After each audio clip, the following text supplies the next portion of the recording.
Hello, everybody. Sunday Adelaja here.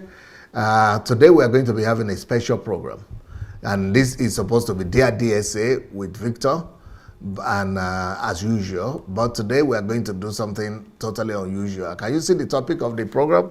It's called "Why Buhari Should Not Be Re-elected." Yesterday's Okna Rasnes Demisep.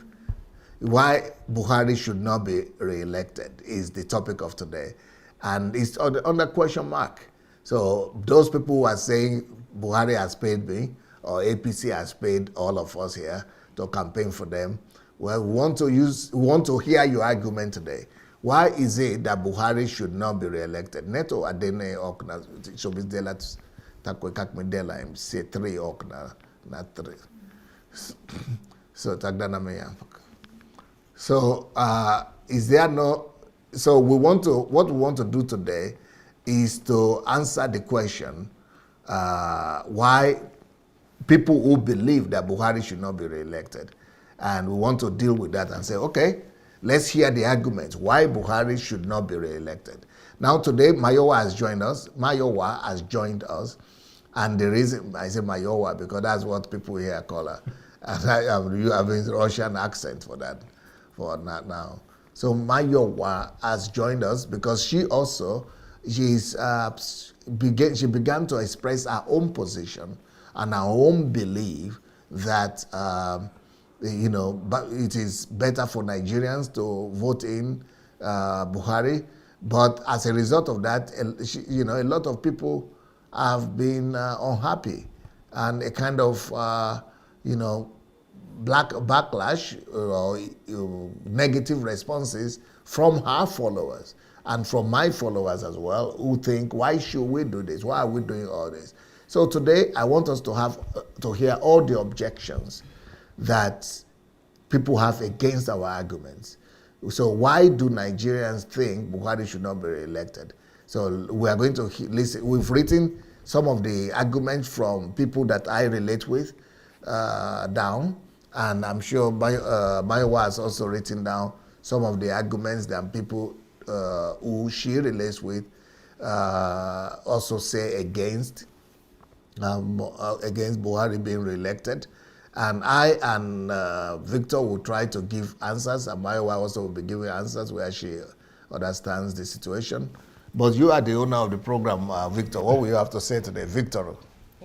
Well, I want to welcome you and welcome Mayowa. Thank you. It's good to have you on the show today. Thank you, Doc. I see you've been undergoing some sort of aggressive personal move. You see and hear. For Buhari. Yeah. Well, I believe you have your own convictions and reasons of listening to some of them. And I know this time last year you were almost disinterested. Yes. It didn't really concern you. Yes. If Buhari was going to enter or not. Yes, I bought into a wrong agreement, which is that I shouldn't concern myself with politics. But when I had a better knowledge, I thought I better do. And that's what I've done. Yeah, it's beautiful to know that you're doing that. You know, a philosopher once said that the worst illiterate is the political illiterate. Because that doesn't know.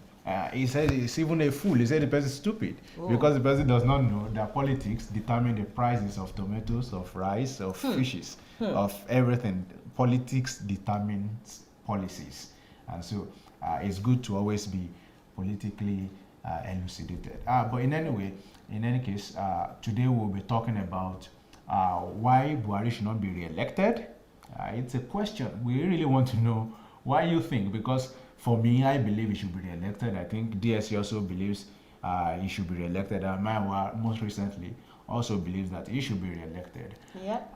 In one thing I've seen that is striking about the three of us and why we believe this, because I've engaged with the two of them and I know, we are not saying, and I'm not saying DSC has never said that individually, as a person, without putting other factors, that Buhari is hands-on the best guy.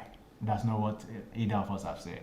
If you want to put a Moghalu with a Buhari individually without considering any other factor, maybe Moghalu would even have been a better option. But politics is not wishful thinking. Politics is complex. A lot of factors coming together that you have to now consider all of the aggregate factors. Then you now say, okay, with all of these aggregate factors combined, who now is the best?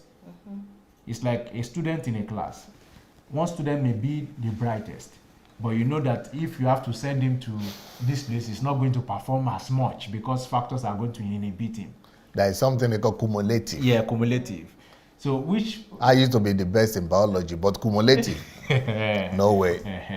So Buhari is the cumulative. Yeah, so that's why we believe that he should be re-elected, and we are going to give some factors today, but we'll be looking at some of the questions that you have posed, many of the viewers have posed. But before we go into that, we want to say, for everything we are saying here today, we are not trying to change your mind. Feel free to believe what you believe. Feel free to believe what you believe. But it's the duty is on us to present what we know. Just maybe it will help you. If it does, good. If it doesn't, good. So maybe today we will allow calls to come in, but I want to beg you, and we also want you to engage as much as you can on the platform, but want to beg you to please remain civil in your engagements. And you know, from our side, we always try to stay on the issues. But please, we want to beg you, in course of the conversation, as we take your calls and all of those, state your point and try to remain civil. So I will let Mayowa go on with some of the questions. Why did you come? No, before the question, she has to tell us why she jumped in the train wagon. Yeah. Yes. Well, the reasons there are several reasons, but the main reason for me is that I want people to be informed. I want everybody out there that wants to vote to make a decision based on knowledge of the truth, or should I say the fact of the matter. Not hearsay, not old wives' tales, just information that are facts and truth. Not, okay, because my mom or my dad, if that's your choice, but I want you to have the truth. Because I saw that there was a lot of lies flying about. And when I verified some of those information, I realized that, well, if this is what people are running with, then we have an issue, we have a problem. So what I want is, I don't want you to vote for who I like or who I want. I want you to vote for the truth. I also want you to stop spreading, if you could, the lies. Even if you're going to spread anything, spread it based on the truth. That is what I want. And that is why I joined the bandwagon, when I realized that Buhari has done a lot, but yet people are saying the opposite of that. You know, sometimes people even say that he hasn't done anything at all. How can we say that he hasn't done anything at all? And we're human as well. We talk about a lot of things that we don't like in society, but what we don't like in the society, we are the ones that are instigating that. And I really need us to be conscious. So my own part here is that we should have the sound mind to make the right decision, not an emotion, on logic. And that is why I got into this debate. And I am for Buhari all the way. The more you challenge me, guys, the more I find out about Buhari, and the more I am falling in love with him. So I'm not ashamed to tell you that I absolutely love Buhari. So let's start right from the beginning and start arguing right from here, because I love him and I think that he's a father. I liken him to a father, somebody that looks after the house, take care of the house, and make difficult decisions. That is what our real father would do. I don't know what other people's father did, but a real father would make difficult decisions, even if the house don't like it, even if the mother and the children and others don't like it, they make difficult decisions. And he has done that. And to me, he's a noble man. So I'll let you get up. Yeah, you to come out with us, tell us the questions that they are asking. Yes. What the people who think that Buhari should not be re-elected. Yes. So why is it that he shouldn't be re-elected? What are the objections that people have against Buhari's re-election?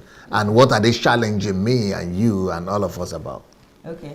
I'm going to start with a question. I'm a little bit selfish because this question was from my program. It doesn't matter. And I just want us to clarify right from the onset. It's not even about Buhari's current term. It's about Buhari's previous term. So the first question is that Buhari is the person that ruined, that was the word, the image of Nigeria. On which basis, I asked. Number one, there was a visa-free process where you can travel to England, and maybe other countries as well. And Buhari ruined that, spoiled that during his term. So that was the first layer of the question that many years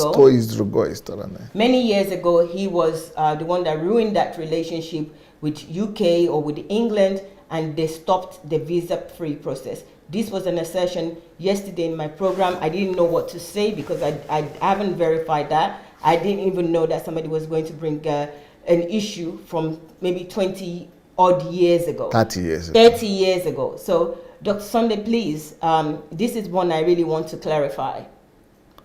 Okay. First of all, when Nigeria... First of all, I want to tell people who are watching to look at this book, How to Make Nigeria the Greatest Country in the World. I just read through this book again today, and I want to tell everybody that if you are a Nigerian, anytime you have bad mood, anytime you have bad news about Nigeria, or anytime you are just in a bad mood and you want to encourage yourself, you want to get yourself going, you just want to change your mood, go and read that book. Even if you cannot buy it, go to Kindle Unlimited and just read chapter 1 and chapter 2. Or just read it anyhow for free. You will come alive. You know, anybody that has read this book, they have come to that same conclusion. So if you really want to give yourself good mood, that is the book you should look for. Now, so I hope that the person who asked you this question is watching. Buhari didn't make UK cancel the visa for Nigeria. The person that canceled the visa for Nigeria and for other Commonwealth countries, visa-free regime, was Margaret Thatcher, because Margaret Thatcher was the Prime Minister of the UK at that time. Margaret Thatcher was doing a lot of reforms. So visa cancellation was one of our election campaigns program, and that was one of the thing that she was saying she was going to cancel, she was going to revisit. So, but she did a lot of things that were not popular. She took a lot of decisions that were not popular. And one of them was that visa cancellation. Now, to connect that to Buhari is to be ignorant. Whoever is telling you that is very ignorant. Because Buhari came in the end of 1983, December 20 something, let's say, and he came in, let's say, 84. Let's say Buhari came in 84, and let's say Buhari came in 84. So Buhari came in 84 into the government and stayed there just 1 year and a few months, just 1 year. And he left 85, right? By 86, Babangida had taken over from Buhari. And 86, I came to Europe. And Britain, it was still visa-free. For me as a Nigerian, it was still visa-free to go to England. Then in 87, I wanted to go to England again. Something happened. I couldn't go because Margaret Thatcher had started her politics. So Buhari was not even there. Wow. Wow. Then I also want to add to the idea of saying Buhari destroyed Nigeria's economy and image, and then he's coming back to do it again in 2015. Well, I have here, sir, an article of New York Times from 1984. Beautiful. From 1984. And if you permit me, I'll read some excerpts from it. Please. Okay, so I'll start with mismanagement and corruption. Say the causes, okay, let me start from ill-conceived investment. Billions of dollars were lavished on prestige projects. This was for Shagari administration. Billions more were distributed among tribes, states, and regions with an eye to keeping key interest groups pacified. Yes. This was Shagari's administration. Policy. MPN. Rather than towards identifying investments likely to turn a profit and provide employment. Wealth in Nigeria, Western economists say, became something to give and take rather than something to create. This was not talking about Buhari's government, but about Shagari's government. By the time Mr. Shagari presented his new budget, just 2 days before the coup, he was confronting a dismal economic landscape. In 1984, That was because Buhari came in January 1st, 1984. Analysts predict Nigeria can only hope to realize a total income of no more than $10 billion. As much as 95% of that derived from sale of oil. However, debt servicing on past loan is absorbed to more than 5.5 billion of that, while a host of services are expected to consume 2 billion more. That leaves only about 2.5 billion for imported products. Now, when you go down and you begin to see more, and of course, if anyone needs this link, we can send it. I can send it. You will see that what had happened was the Shagari administration had destroyed the economy so much that in the last days, he was trying to do something called an economic recovery program. So the military then made a coup, and if you look they at call it austerity. Austerity, yeah, they went through austerity. So the military then went through a coup, and the only way to give it credibility was to call a guy who they believed had integrity to cover up what they've done, because they were trying to say this democratic government has plunged us into this. By the time Buhari came in, the same thing he did in 2015 to save a sinking nation was what he came to do then. But it's a pity that history is not being taught in our schools. I'm sorry to say this, but if you take Goodluck Jonathan and you take Shehu Shagari, you've just seen twins who are coming from different posts of the country. Let me add to that and paint the picture. Let me show you the picture of what was happening in Nigeria. I was alive that time. I was a grown up. I was in secondary school. So I remember during those days when Abacha was there, Shagari was there, people like Wole Soyinka, people like singer Olatunji or something was his name, video, Musico Katorias Kazal. So they were going on television live broadcast and crying and saying, there were one of the songs they used to sing, I love my country, I know go lie. So they were saying as patriotic citizens, we want to reclaim everybody was begging that something should happen. That is why the military came in. So I'm going to let us play the music, and then the other one was saying, Chairman, waiting you go. The Chairman was the president that you are traveling. You will hear those two songs were two classical songs that Nigerian university professors and they were coming to protest, to say, no, take this thing away from the politicians, from the civilians, from the NPN, just before, because the economy went so bad, just, before Buhari came in. No. Everything that happened in 2015 was just how it was in 1983. A part of the article, I will read that before they bring in the video, says as in other oil-rich nations, however, Nigeria's wealth was not evenly distributed. A few Nigerians became billionaires, while many lived in squalor. Yeah. The same way oil has always been the problem of Nigeria, Venezuela, Iran for ages, and we still have it now, is how it was then too. Okay. But this guy came in at every point. What does something? Yes, do we have the videos? I want to say, I know what happened with what Margaret Thatcher did for us in England, and I didn't even know this, that it was during that period also that the visa stopped. Yeah. I was a child in nursery school or primary school, and they stopped the milk. And I remember even as a child, they stopped giving us milk, free milk in school, and there was a lot of things going on, and they were saying, okay, Margaret Thatcher took the milk from babies, literally. They were attacking her. And the workers were attacking her. They were attacking because her. she closed down the mining, yes. the companies. Yeah. Yes. So thank you, Dr. Sunday. But there's a follow-up. I'll let the let's go back to Nigeria. Okay.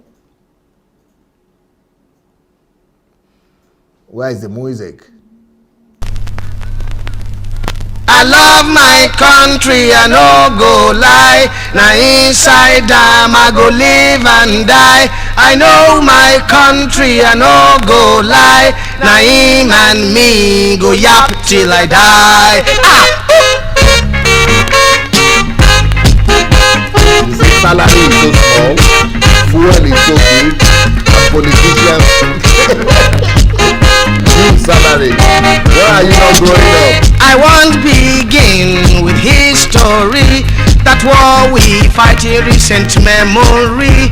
When music way come from barrel of gun was Asian one. Me, I think I get cancer for me eye. That's the reason why. Cause when I look, una too I see. Make I explain it, I think you go giddy. I love my country, I no go lie. Now inside I go live and die. When it on me so, I twist and so. He push me, I push him, I no go.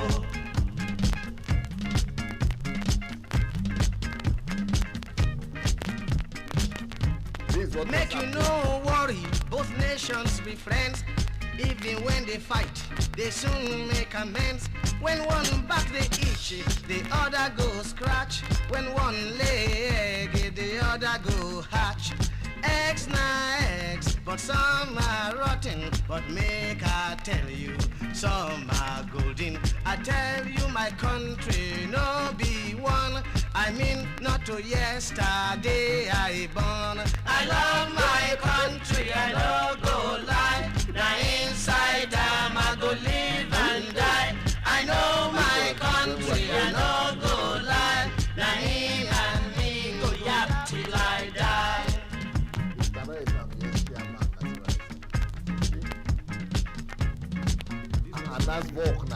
One go proud, the other so meek. Yeah. One go hide, the other go seek. One country go slap, the other go turn cheek.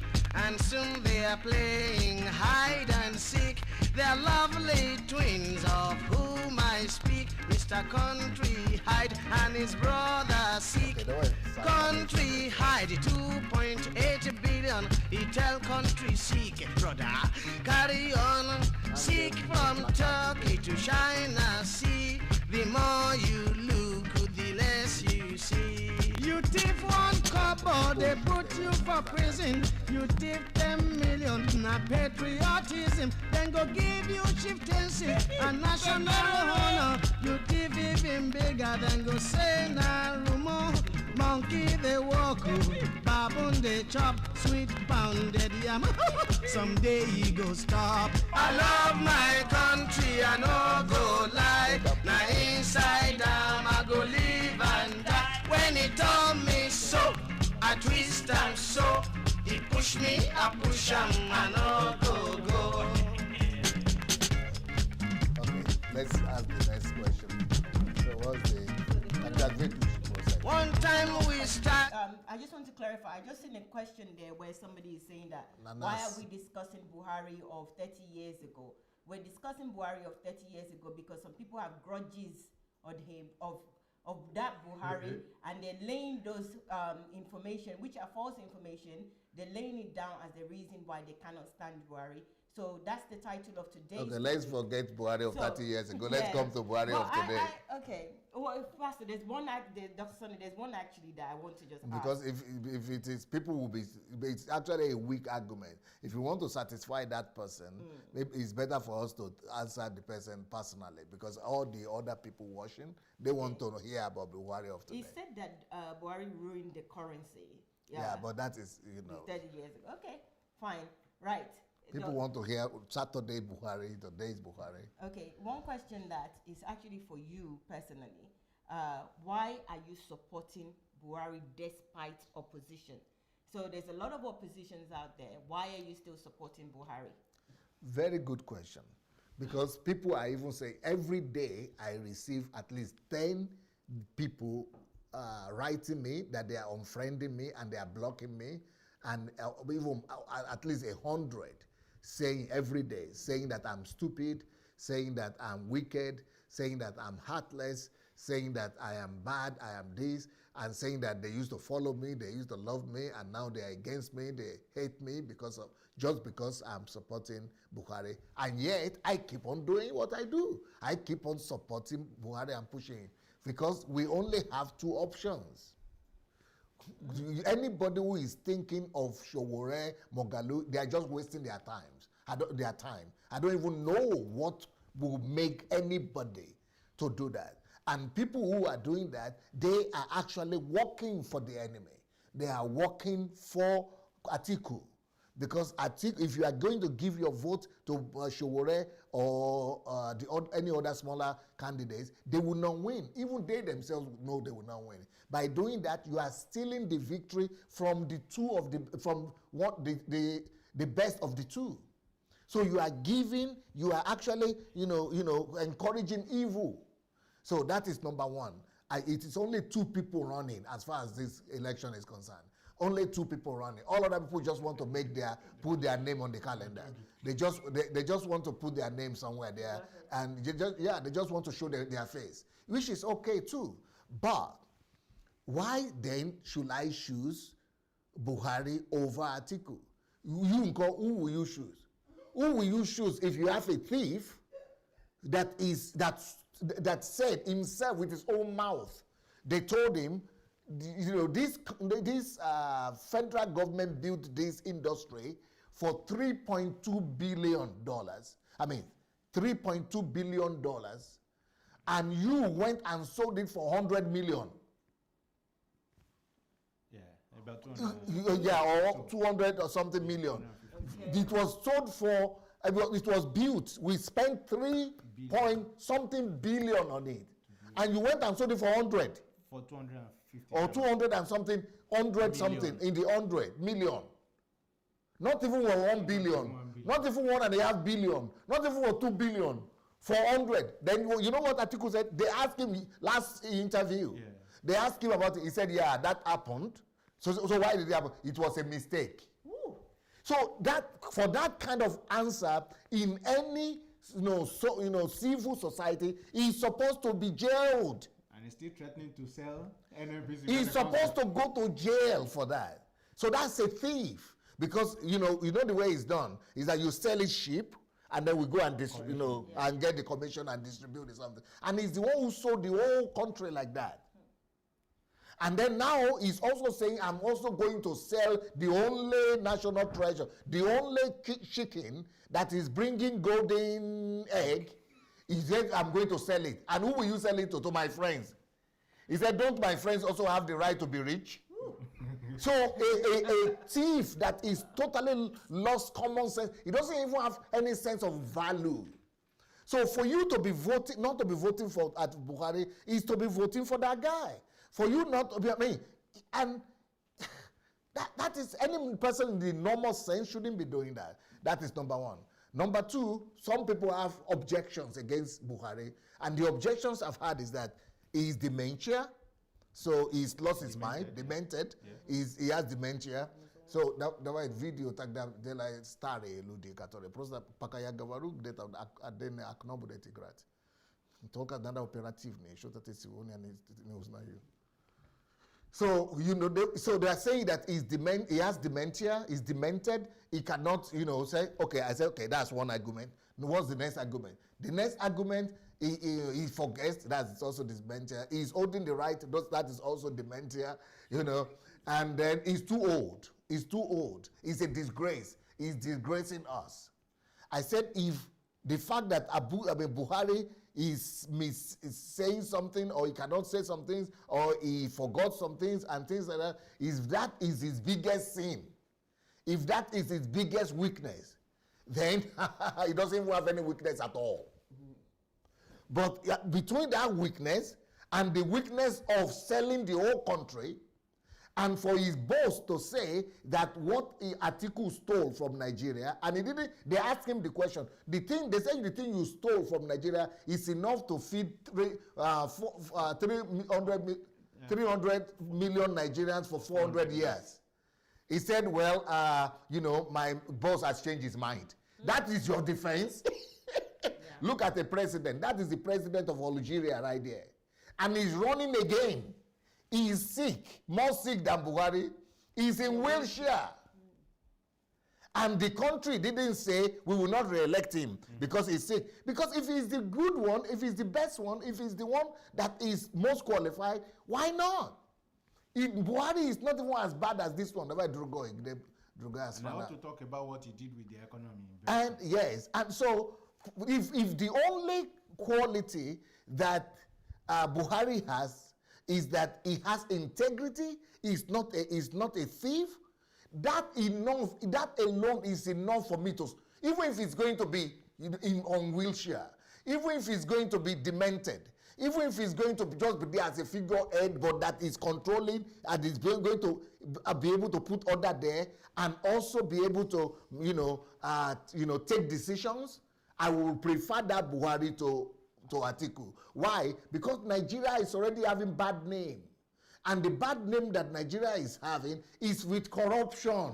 Now you want to go and put another corrupt person there. How can you go and put another corrupt country there? I mean, another corrupt person at the near president Katore Ubiri Meya Pakaji. So why in so if it's the only quality he has is that integrity, that already is a plus to all Nigerians, because all countries now are respecting Nigeria, that they have a president that is not corrupt, that is respected. For the first time, our president is not being accused of corruption, and Buhari is highly respected among all nations. Go and check it out. The European Union commended him for it. French president commended him for it. The Chancellor of Germany commended him for it. Look at this picture here. This other man is 93 years old. He was already retired. He is the president or prime minister of Malaysia. He was already retired from politics. But when the young people, he handed over to young girl, you 40-something years old, like our Shogore and Mogalu, when they got there, they destroyed the economy. The whole country started begging him at 93 years old to come back. Now he's older than Buhari and even more sick than Buhari. But the country where they get sense went to beg him to come back. And now he has come back as the prime minister now. And they are not complaining. Yeah. Because he is the one that has integrity. Everybody is looking for people that has integrity. And we are talking about somebody that is dented. Even if he's not been convicted, but he's already dented from his own words and from the things we know about Atiku. He's already dented. There is no way, so even if that is the only reason to make Buhari be in power, that he at least is cleansing us, is cleansing me, is cleansing you, is cleansing the image of our country, that Nigeria is fighting corruption and Nigeria president is somebody that is clean. It is to your own credit and to my own credit. Even that is the only reason why, recently, this year or last year alone, though the prime minister of England went to Nigeria, the president of France went to Nigeria, the chancellor of Germany went to Nigeria. Before, they were avoiding Nigeria like this. Everybody was, even Obama went to Africa, he didn't go to Nigeria. They were all avoided because nobody wants to be dented by corruption image. Even if that is the only thing that Buhari has, the integrity, the cleanness of hand, the lack of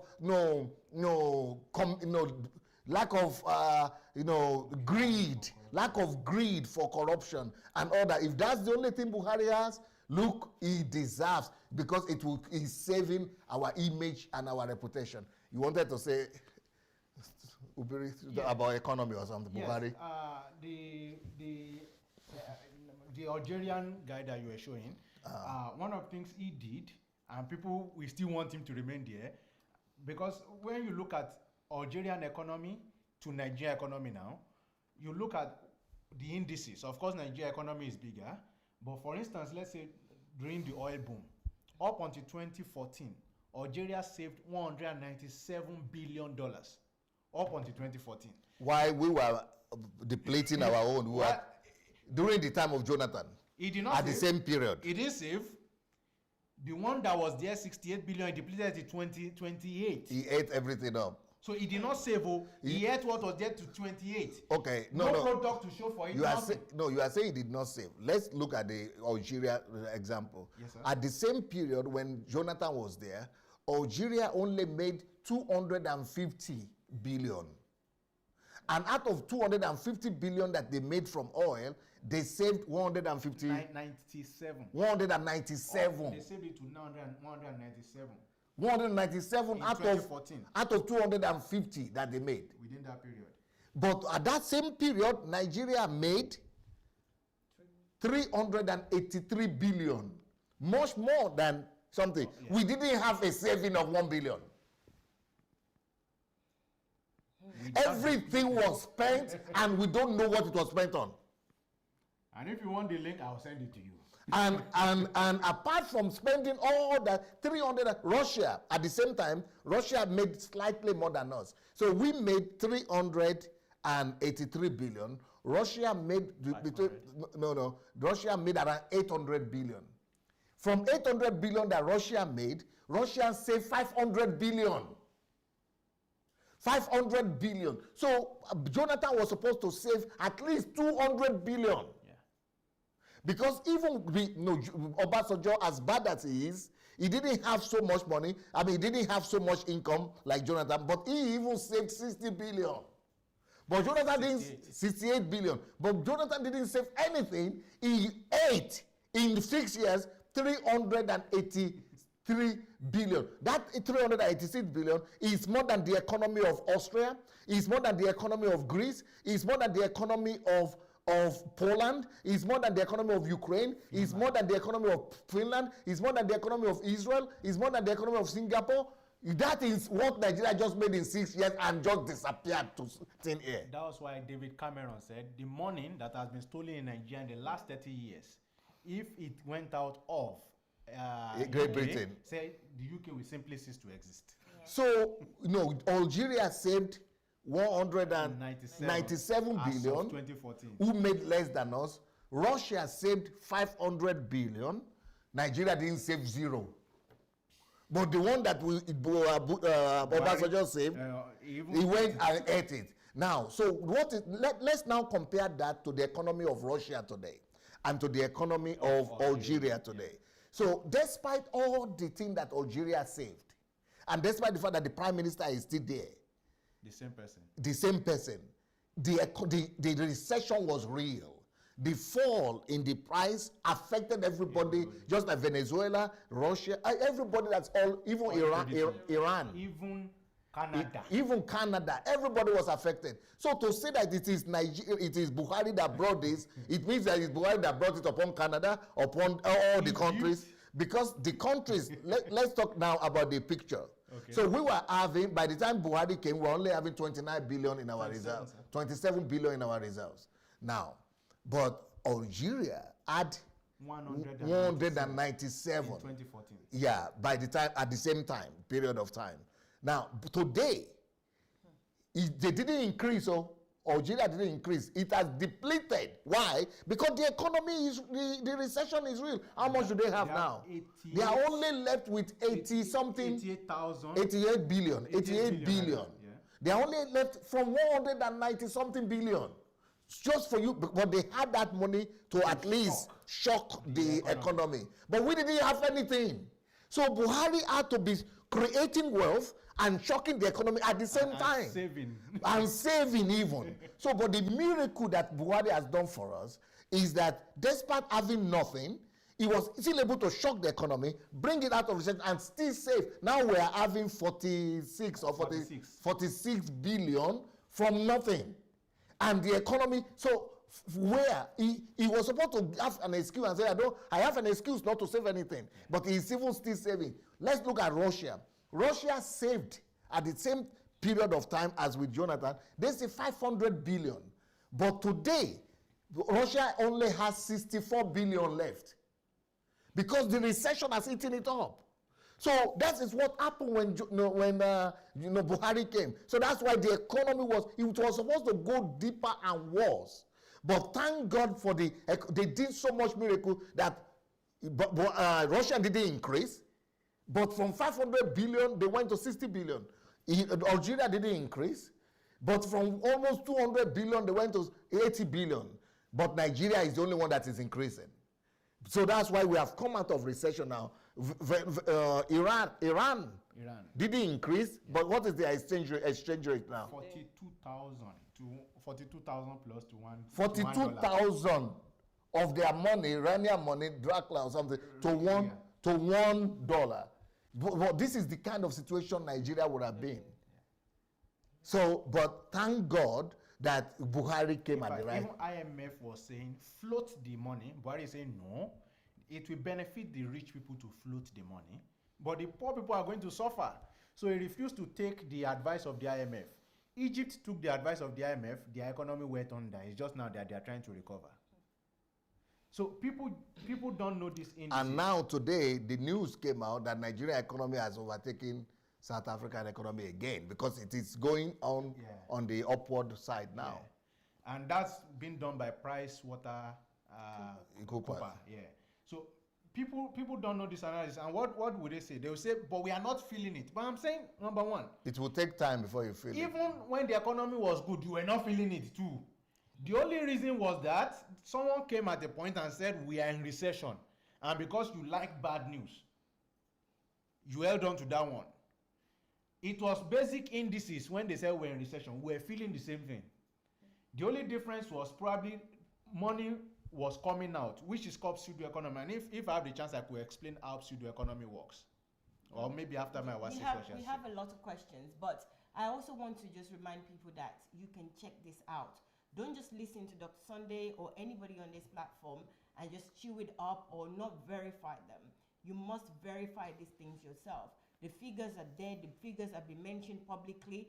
You have the recordings. Go back and do your own research. Get used to that attitude, that cultivate that way of living life. Don't just chew up whatever anybody tells you. Take it to the Google. Google is your friend, and check it out. Do research. Get a book and read about these things. I want to ask another question, and this is another one for you, Pastor. And I think it's important. I said Pastor and not Dr. Sunday because people are saying with this that why would you, as a pastor, take a position? On politics. Why would you? The reason why I would take a position as a pastor is because a pastor in English language means a shepherd. A shepherd is the person who is the human being who is among sheep, among cattle. So among the cattle, when you have a herd of cattle, the only person there that is human is the shepherd though. So now, can you imagine the situation whereby the shepherd, the cattle, the sheep and the cattle, they now are going one direction, and I know there is no water there, and that place will actually bury them. It's a pit. It's a swine there. It's pit. They will sink there. And I say, but they are the majority now. They are more than me. And since that is the direction that the sheep is going, or the cattle are going, well, let me just follow them. And so I have to take the side of the people now. I have to be in the side of the majority. Since, the majority, that's what the people want. The people want Buhari, Showore or Atiku. The people want this one. And because people want this one, and you are the leader now, you're not the pastor, you are supposed to do what people want. You are supposed to associate yourself. Is that identify? That's what you are supposed to identify with the needs of the people, with what people want. I said no.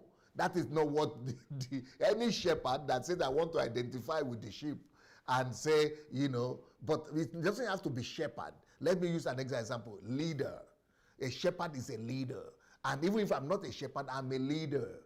And as a leader doesn't tell people who is leading to show him the way. Then otherwise it's not a leader.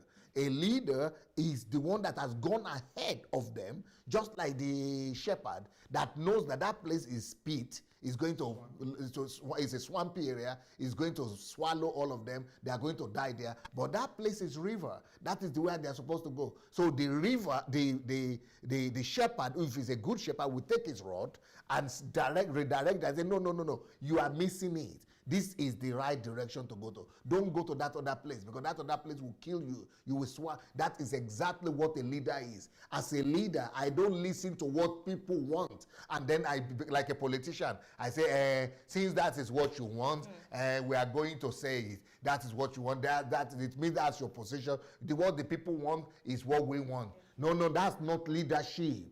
A leader is the one that has foresight into things that other people are not seeing. A leader stands higher and sees farther than what ordinary human beings see. And the reason why you don't see what I see is because I'm standing from another point of view. I am seeing something that you are not seeing. It's a pity that you are not seeing what I'm seeing, but believe me, I am a leader. And I know one or two things, believe me, about life and about Nigeria and about things that are happening. So my decision is because I'm a leader. So as a pastor, I am a leader. I'm not a decorated, puppet that is just there to be doing what people want. No. I tell people what is right. I bring the viewpoint of truth to them, and I say, let's all follow truth. You see, they think that what people want in Nigeria is that they want to take their decision based on what they are feeling. But I said, no, we don't base decision on what I am even feeling. If I'm feeling something and the truth shows up, I must bow to the truth. We must always learn to make sure that the authority of truth is more important than the authority of the masses or the authority of man or even my own authority. So it is the authority of truth. And when you look at the facts, when you look at the empirical evidences, you will see that the truth is on the side of Buhari. Wow, brilliant. Maybe you want to add to that, or you want to add to that. The next point is, why should you not have an opinion just because you're a pastor, especially a political one? Let's even take away being a leader, just being a human being. Why can't citizen. Why can't you have an opinion? Why do people want to box you in a box that they themselves are not sitting in? So they have their own opinion. You are having political opinion. You are telling me to focus on gospel. Sorry, what were you focusing on before? Is it not gospel? No, let him focus on his job now. You're not an engineer or a school teacher. Focus on your school teaching now. So, I mean, there's a guy who always confronts me on that. You and DSA should just focus on gospel. I say, but you are not called to that gospel. You say I'm called. And so why are you talking politics? That makes you an hypocrite now. So ordinarily, even if they do not agree with you, which nobody is bound to, at the end of the day they say in Yoruba that any dog that wants to get missing does not listen to the whistle of the leader. But in any case, I'm not saying those who don't even listen to you will be missing, but I'm saying that in any case, they have their own will to either receive what you are saying or reject it. But that should never question your own ability to be able to make judgment. You are not even saying this is what God told me. You are giving them logic and reason for why you made your decision. So what's the fool all about? I think there's only one problem. Because they are being led by mostly sentiment. No, not even that. There's only one problem here, sir. They want to make you follow them by force.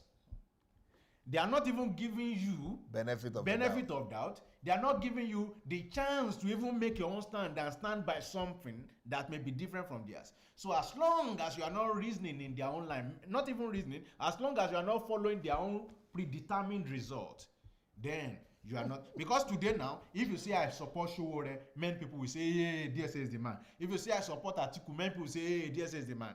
But the only problem they have is that you have said, okay, well, after thinking, I support Buhari, and they have a problem with the result. So they now question, why should you even have an opinion in the first place? What are you talking about, David Oyedepo? Yeah. You're just taking everything out of my mind. The religious cabals, that's why they're telling you what they're telling you. Please, people would always have their opinion. You don't have to follow it, but never question why a man should have his own political opinion. Even in the US, there's a whole group, they call them the Pentecostals or evangelicals. They are controlling the Republic. It's like they even hijacked the whole Republican Party. Yeah. And they are making their voice known. And nobody is accusing them of anything except sometimes hypocrisy, because what they say is different from what they do. But to say someone should not have political, please. Yes. let's cut that off. Yes, thank you, Dr. Victor. And I think that's important. So I'm not going to say anything about what Dr. Victor said because that's exactly what I wanted to say. But there's one thing I want to say to you guys is that knowledge is really important. I think it's Hosea 4:6. It says, my people perish for lack of knowledge. You know, we lack that knowledge and we don't seek it. And I would even go further that when we even hear it, we reject it. So we lack it, we reject it, and we don't seek it. When you see other people speaking sense, check it out. Don't stop them. If you don't agree with you, that is natural as a human being to say, okay, I don't really want to hear this. But you have to get hold of yourself and say, wow, I'm in control of myself. And let other people speak their truth. The other question, because we have lots of questions and I really want us to go through all these questions. Somebody says that what if Buhari loses or underperforms? So now you said everything, what if he loses or underperforms? First of all, I must say that Buhari has already underperformed. As far as I'm concerned, I'm not totally satisfied with the performance of Buhari. I know he could have done better. So for me, he had underperformed. But that is underperformance. Can you imagine as underperformed as he had been these past 4 years? Is even more than I see more result than the past 16 years of the other party that is the alternative. So if the alternative party was there, had the same opportunity to perform 16 years, but they didn't underperform, but they didn't perform, they failed to perform at all. They killed the country. They had 16 years to perform, they didn't perform, they killed. They only had the 16 years to loot the country. I would rather vote for the one that underperformed, but that is at least doing something. I'm seeing what they are doing. And so if he underperforms, then, we will just go and vote for another one. But right now, the only alternative, like I've already said, if the only alternative that is there is Atiku, I'm going for Buhari. But if we have a better alternative that has a chance to win, then that is another thing we have to discuss. But the ones that are delusional, saying that Sowore is going to win or Moghalu is going to win, that's just being delusional. That's just being deceptive to yourself. I mean, the greater the amount of deception that could be there is to deceive yourself. So what about if he loses? They say. Yes. So if Buhari loses, he cannot lose. Number one, because if he's going to lose, he's not going to lose to Sowore. If they had or to Moghalu. If he's going to lose only to Atiku because they are the only two front runners. There is no third one near them. So I personally believe that Atiku is not going to win and Buhari is going to win. But if he loses, let's just assume that. What about if he loses? If he loses, no problem. If he loses, it means I was wrong. If he loses, I will admit that I was wrong. I was wrong that he will win, but I was not wrong that he was the best candidate. I will still be right that he was the best candidate of the two, even if he loses. I will still maintain my position, and not because I believe so, but because of facts. I will still use facts to defend that position that he was still better than Atiku. Now, I was wrong that he was going to lose. He was going to win. If he loses, I was wrong that he was going to lose. That he was going to win. That's why he lost. But he will not lose because I'm sure. This is not because God said or something. I'm just sure that he will win. This is my conviction. That I did my Elijah challenge and I said Atiku will lose, and that will happen. Atiku will lose. That means Buhari will win. Wow. I just want to get this straight, right? Dr. Sunday, is this a prophecy or you mentioned it, but just on record, is this your prophecy or otherwise? Let's hear it now. No, I'm not prophesying. It's my conviction, my inner conviction. That's number one. Number two, I see also on the basis of the facts that I've examined that he is going to win. I like to use empirical evidences to back up my convictions. I don't just, even my conviction is not enough. I always look for facts to back up my convictions. Wow, beautiful. Dr. Victor, do you want to say something? I've got too many questions. Just on if Buhari will lose. The numbers are there. He doesn't look like someone who is going to lose. Number one, his strongholds have been there. And we did this program last week and we spoke about the numbers. In 2011, he contested against both Shekarau and a sitting PDP governor who was coming, Kwankwaso, is still won by over a million votes. So numbers are there. He's gaining inroads in the south. The only place you can say he will lose is in the southeast, and even there he's got more inroad because of incumbency than in 2015 rather.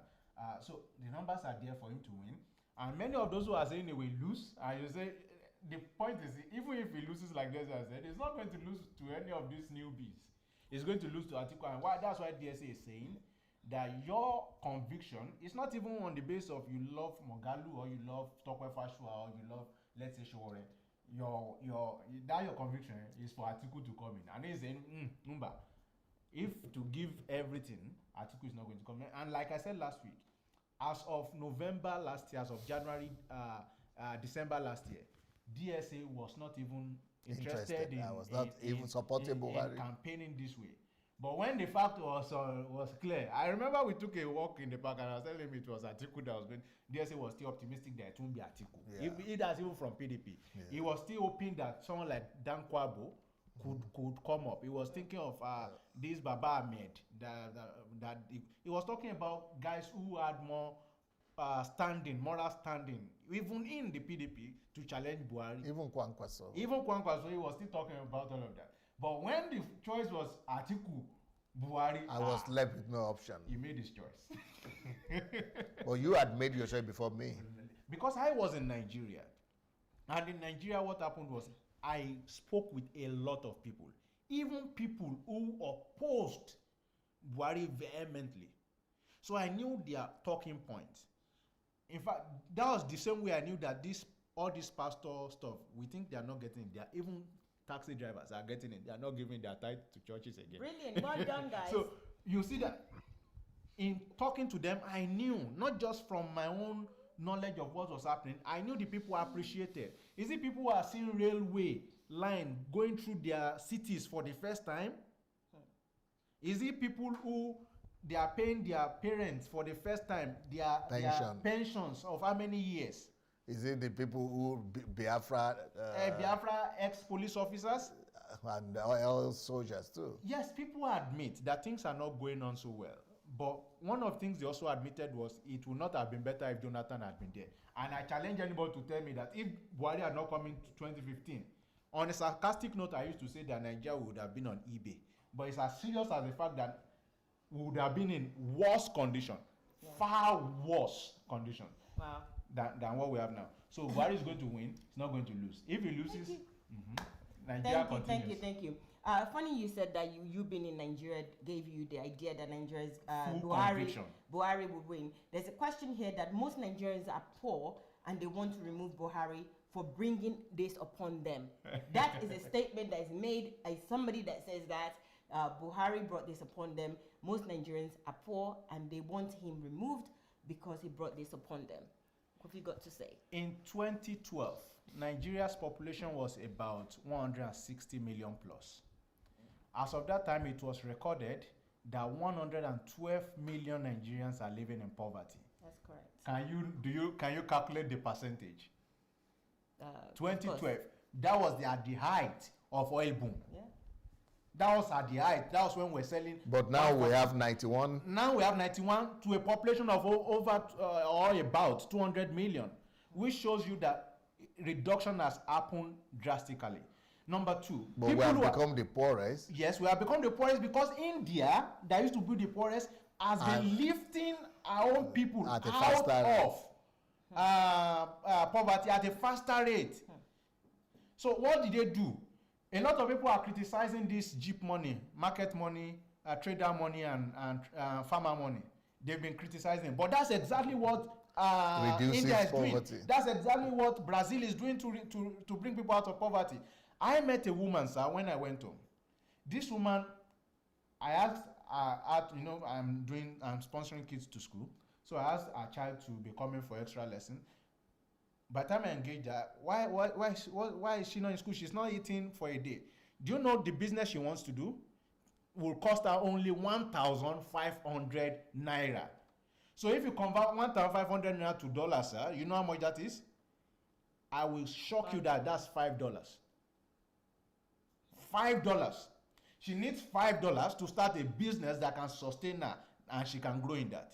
Now, a government is thinking of giving 10,000 to people, and you are saying that's tokenism. You, my dear, because you are an elite, you do not appreciate the level of poverty this government does, and that is why they are going into this loan. It's not a dash money; it's a loan. They borrow you the money without interest. You pay back, then you qualify for 15. You pay back, you qualify for 20, and it goes gradually like that. What we should do is to ask them to expand that net, and that is how to reduce poverty. But you that you are saying is small money. You never said a thing when government was bailing out banks in billions. And once government bail out banks, what it means is that it's not your own money. They are bailing out the billionaires who are the shareholders of the bank, and no government. And who are owing the bank, who took the money from the bank in the first place. Look at someone like Bamisaye Bruce, took a loan of about 12 or 13 billion dollars, naira rather, has not paid back. The Union Bank was almost going to collapse. Yeah. A lot of defaulted debts like that in billions. None of you is saying anything. Why? Because you are trying to protect the interest of the rich elite, but the poor people don't mean anything to you. No, but this government said they mean a lot to us. We are going to invest in them. I know what the Bank of Industry has said. Bank of Industry has said, as a result of just that market money, 1.2 million new bank accounts have been opened. They did that into the point that there's a geo-tagging attached to it. And if you want, I'll send you the link by those who are in charge of it. They geo-tag where your business is. So it's more like a whole SME product that is being run, that's being run by the government. They are very detailed and they care about the masses. This is the first time you are giving money to the poorest of the poor Nigerians. We should be encouraging them. Nigeria should have a social security system. Nigeria should have a social safety net. Nigeria should have more order by collating and knowing the number of people that are in the country. This has not been done. This is being done now, and you and I should appreciate that enough. The only problem is that many of the people who are complaining now are elitist in nature.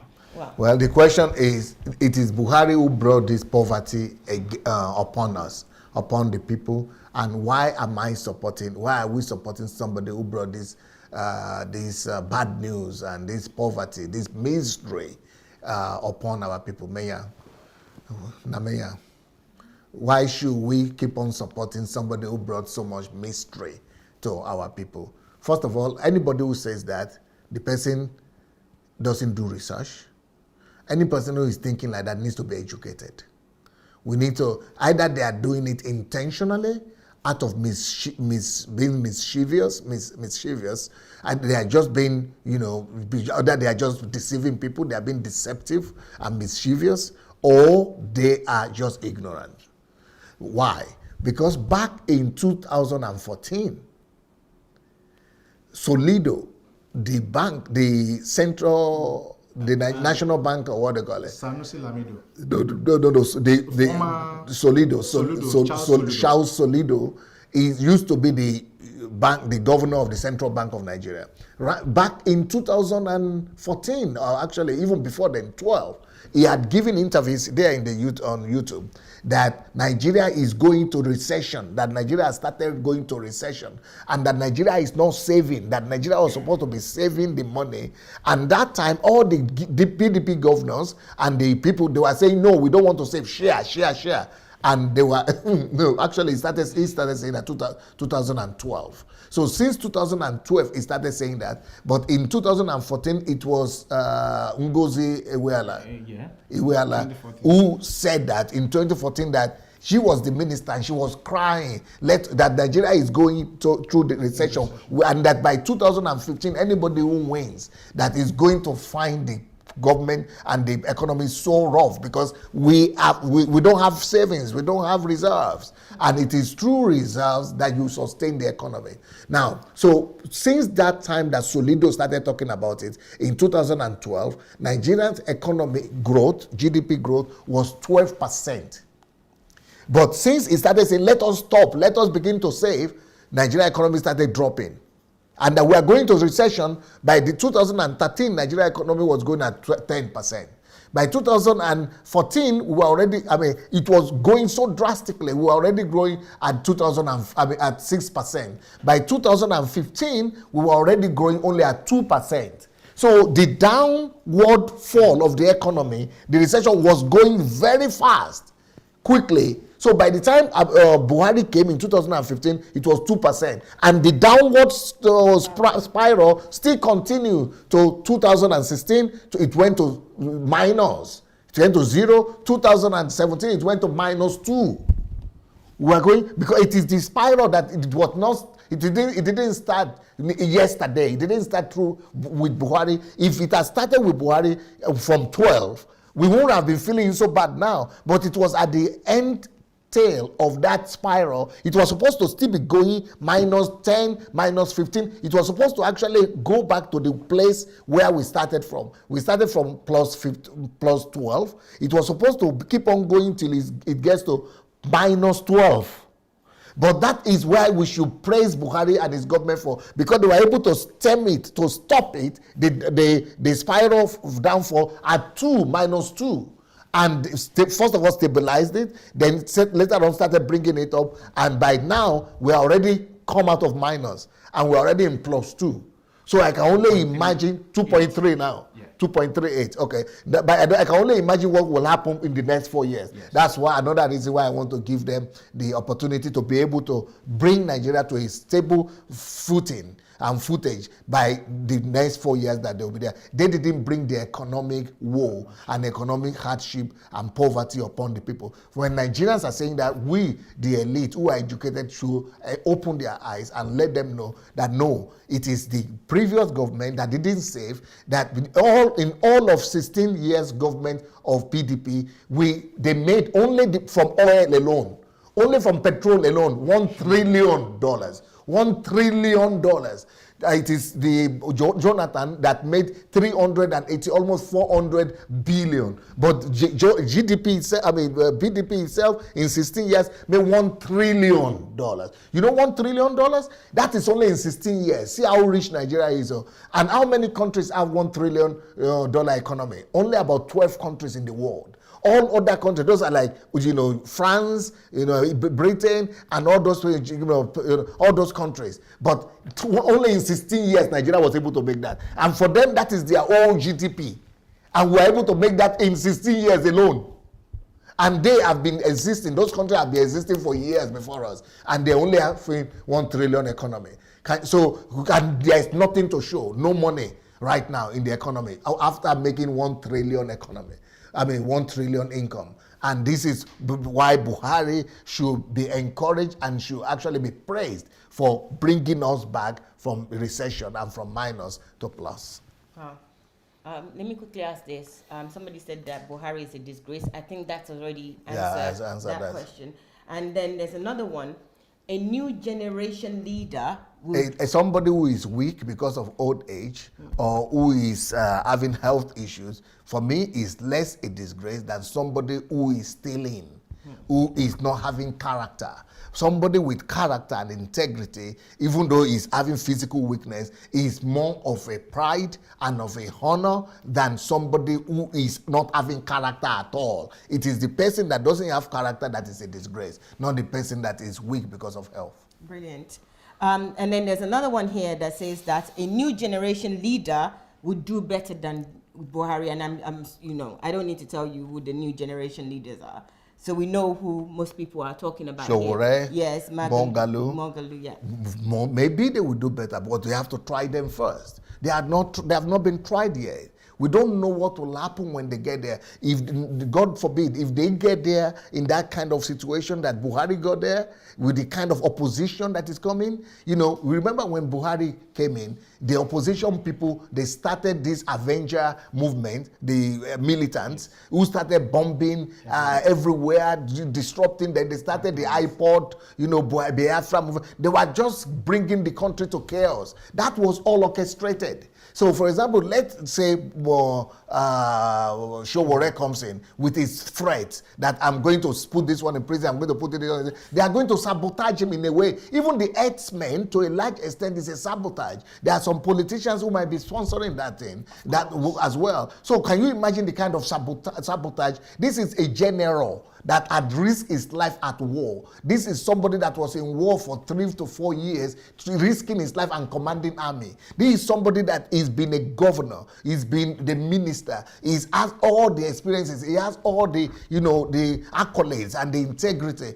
And for him, he's still even struggling. Even just look at the National Assembly alone. What we should already do with them? All the APC people there, PDP people there, they will suffocate him. This is despite the fact that Buhari is having 50% of the parliament under his control, or maybe even more. Still, he couldn't do anything. Now, if any generation somebody is going to come not having any support system, no governors, no states, National Assembly, no country National Assembly, no minister, no people to support him, no sick people in the security, no people in the civil service, no people in the judiciary. They will just suffocate him. I mean, it is too early. Let's face the fact, it's too early. Or what? Yeah, and that one on the one hand, and the second part is that people are thinking so much of utopia. Utopia is unrealistic to think that someone will come, and that's why a lot of people are disappointed with Buhari right now. Because when he was coming, they expected a messiah, and so as long as his performance, like you were saying, that he didn't perform to the level that you wanted, he also did not perform to the level a lot of people wanted, and so he drastically fell in their eyes, and so they felt there's nothing he has done now that can be appreciated. The same thing will happen to Sowore. Yeah, because you cannot fix the momentary, the nonsense that's happening with Nigeria now. You can't fix it in your first 4 years. It's impossible. You even see the sign. And you shouldn't, if any time you put your hope on one person as a messiah leader, I don't know, I have a book there that is called Nigeria and the Leadership Question. You have to read that Nigeria and the Leadership Question, because that book tells you that, no, forget about looking for Messiah leader. When you make Sowore your Messiah leader, you will only be disappointed. When you make Moghalu also your Messiah leader, it will only lead to disappointment. We need to build institutions, and we need to be able to, so Messiah leader cannot help us. I mean, and it's going to just lead to a lot of chaos. Yeah, so the Messianic leader will never come. Then, what is the how are we sure that the guy will not get, the people you are thinking are good now? I'm not even going to argue that. But what is your own assurance that they will not get there and change?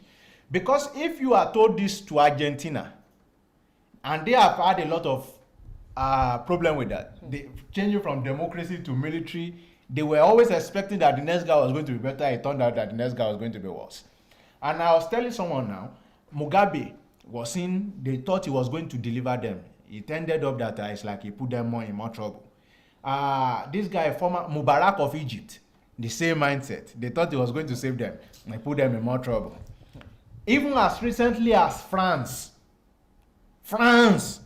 that brought in Macron. Right now, if they have the chance, if they have their way, they are going to drag him out of the office. That's why every day riot is going on in France right now. He has probably one of the worst rating in recent history. So it's not about new. It's about what are the values. And one of the questions I have asked, beyond populism, and I understand your populism and your sentiment and emotions for wanting change. I do not question that. But beyond that, tell me today, what is the ideology of AAN? That's Action Alliance of Nigeria. What is the ideology of AAC? That is African Action Congress of Sowore. What is the ideology of YPP, Young People's Party of Moghalu, that makes them different, apart from the person of Sowore or the person of Fela Drotoye or the person of Moghalu, that makes them different from APC and PDP? Ideology, they're all the same. They are the same, because right now what you guys also have is a political platform. It's the same thing APC has.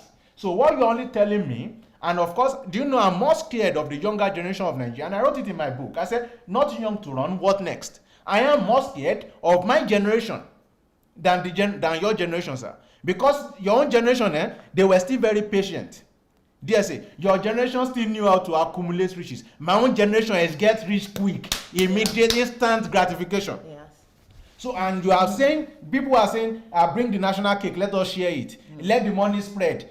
So just because they are in AAC now and they want money to get to them, I should just believe them like that we should give them power? No. You have to be able to demonstrate something more tangible to me, that I see that on an ideological basis, you are different from APC or from PDP. Not just because you are saying you yearn for change. Yeah, national cake, is that not your topic today? Yes, it was about national cake. I actually believe that they want the national cake, and that is why AAC, so rare people, are so aggressive. But I want to also say something that Dr. Sunday said now, which is that, yes, if they had the chance, if they're, but a lot of people would say, well, why don't we give them a chance? Why don't we back them up? Because my callers in my program would say, well, let's give them a chance. My thing, I want you to answer that okay, let's give them a chance, because you mentioned that the younger generation, to give them a chance. That is why they are running. They already got a chance. That is a chance right there. And I gave them a chance by inviting them to my platform. I gave them 2 hours on my platform. I gave Showore 2 hours. I gave Mogdalu 2 hours. Is that not a chance? I gave them a chance, but they didn't convince me, because they don't have a structure. They don't have a system. I know what a structure for winning an election is when I see it, and I can do it for them even if they ask me for help. But what they presented is they cannot win an election. They are the ones who should give themselves a chance. They didn't give themselves a chance by not preparing. They don't have preparation. They are acting by impulse. But PDP has the structure and the thing that it takes to win an election. Even APC has what it takes to win an election, but they don't have it. Should I just say because I like their face? Face, good look doesn't win election. Elections are being won by figures. Politics is all about figures, numbers. It is numbers that win election. They should give themselves a chance by, first of all, sitting down, like Jesus said. If you want to go against another town for a war, go and sit down first. Build a system. System is 75% of result. Structure, that is 75% of result. Not good face and not talk. There's an addendum I wanted to add to what DSA said about Soludo and Ngozi Okonjo-Iweala, what they said about the economy. Someone is saying that, but DSA is not saying the full truth about what Okonjo-Iweala said. That it is some governors who are in APC now, Amechi, Oshiomhole, and some other governors who said they should not save. Well, before you get to that, you should ask, why did they take the federal government to court to say, no, share this money? Okay, what is the basis? They agreed that they were going to save in something called excess crude account. So they have saved the money to about $30 billion. So what happens is that every month when they are coming for economic... It's not 30 billion, it's 3 billion. 3 billion? Mm-hmm. Okay, but every time they were coming to economic council meeting, the money was depleting. The money was just depleting. So when these governors raised the objection, you know what Jonathan did? For over between 4 to 6 months, they were not even holding any economic council meeting. So but when they were now coming, our money was reducing, money that we said we are going to save. Why is it reducing every month when we come back? We didn't sign it off.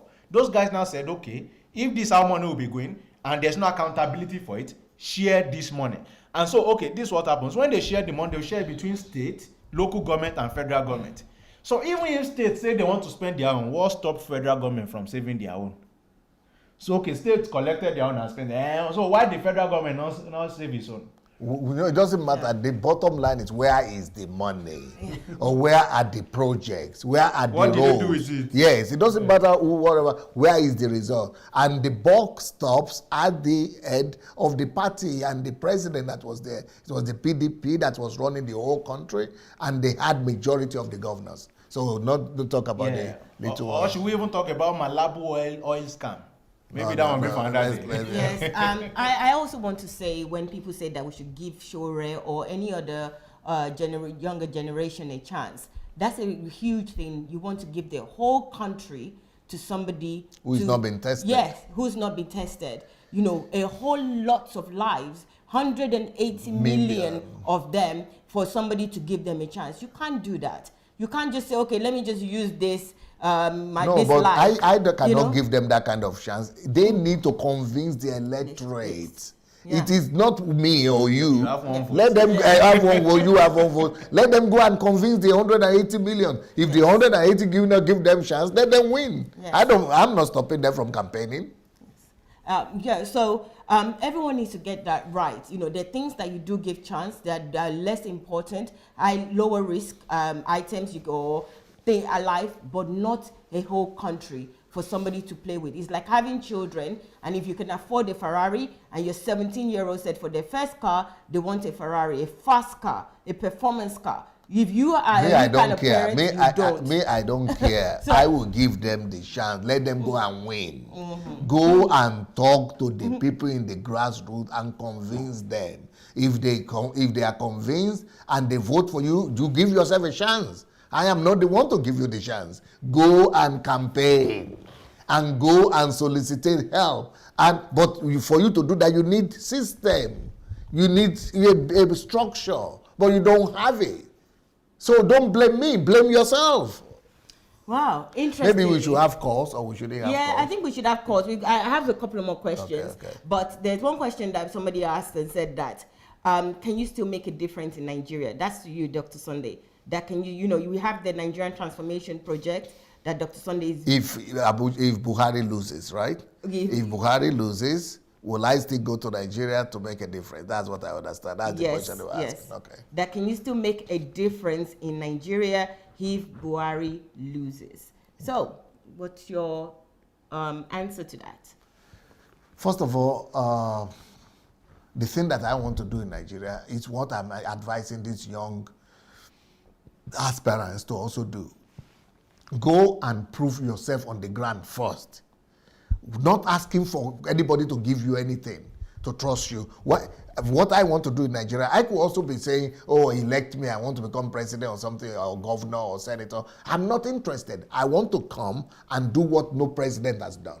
I want to come and do what no governor has done, without being a governor, without being a senator, I want to come with my resources and my knowledge and my intellectual capacity and my wisdom, and I want just what I've done in Ukraine. In Ukraine, I was not a president, I was not a senator, I was not a politician, but I was able to do something that made me the most popular person in the whole country. That made me to be able to affect the lives of, at least 18 million people in this country. Now, if I could do that in Nigeria and improve the life of 40 million Nigerians, not being a politician, that is what I'm going to do. So it doesn't matter who's going to be the president. I'm still going to come back to Nigeria by the grace of God and do what I need to do. If Atiku wins, I'm going to think twice. But I think I will humble myself and go to him and greet him and congratulate him and tell him that I was against you. I campaigned against you vigorously, but you did a better job by winning. Wow, honorable. Anyway, there's a question that I skipped, but you mentioned something about it. So let us just clarify this. It's about the herdsman. We want to know, a lot of people have been asking this question, that Buhari is the one killing. Even pastors are saying that Buhari is a killer. That would you choose the one that will kill you or the one that will steal your money? Everybody has heard that. That's what Suleiman said. And there's other pastors as well. So regardless of who said it, I want a clarity on this.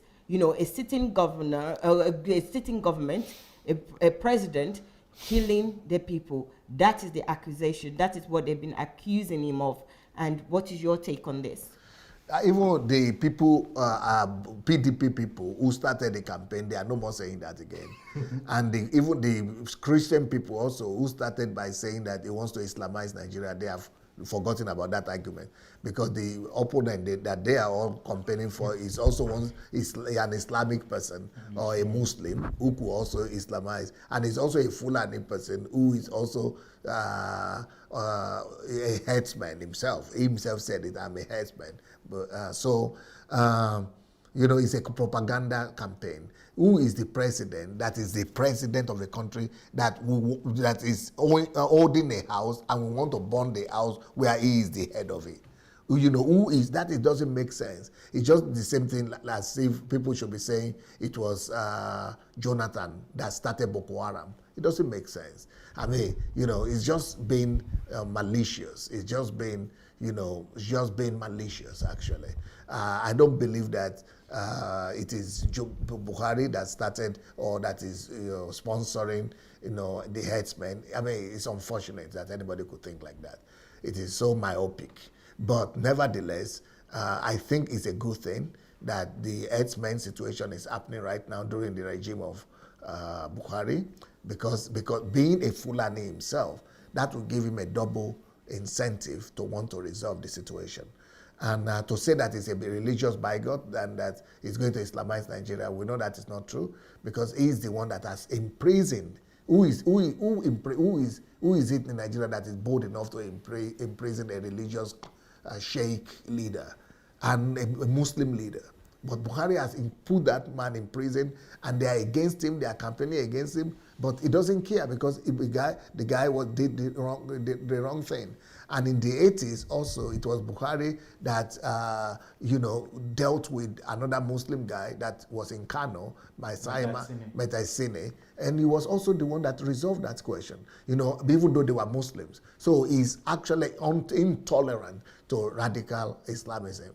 And he has resolved that questions before, and I'm sure that he's trying to resolve this one as much as he could, and I'm sure he will resolve it at the end of the day as well. Yeah, when we talk about the herdsmen and farmers crisis, this one thing also about education. People think about effect, they never consider cause. When did this issue start? In 2015 when Buhari came in?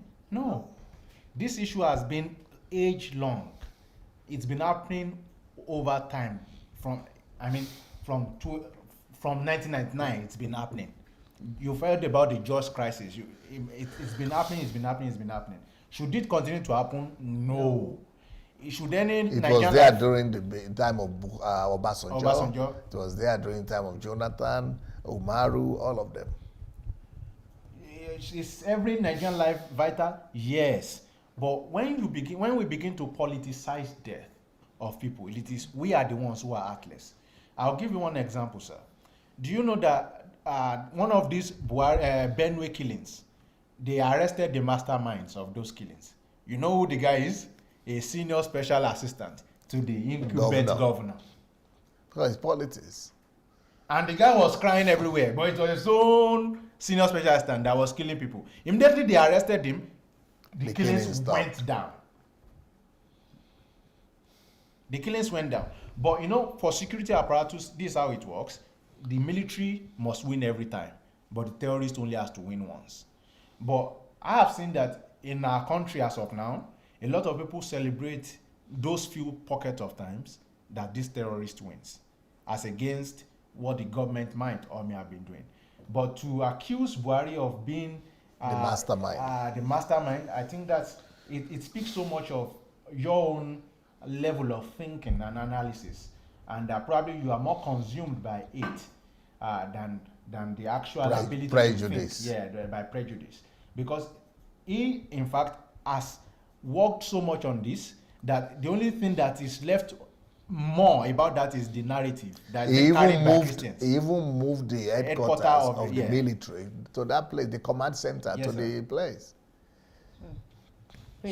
So he is doing a lot on that. He's worked so much on it, and nobody can accuse him of being the mastermind or that he is just sitting by and not doing anything. So it's a security issue that has to be dealt with security. But what patriotic Nigerians should do is to support their government to defeat, not celebrating the enemy, not celebrating the enemy, or death, because we are the ones who eventually lose, and the lives of Nigerians should matter so much to us than to be playing politics with it.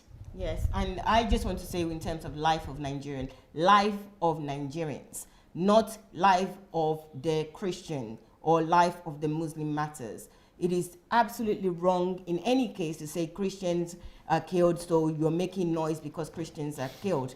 Anybody that is killed is wrong, okay? It's simple as that. Not Christian, not Muslim, not Hindu, whatever religious sect. And I even have one more thing to say about this. Do you know this problem? The Jonathan administration looked into it.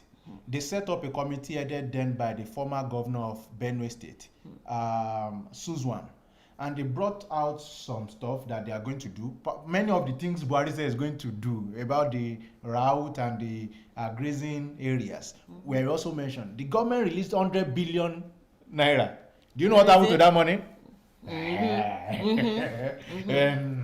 It went off. The money developed legs.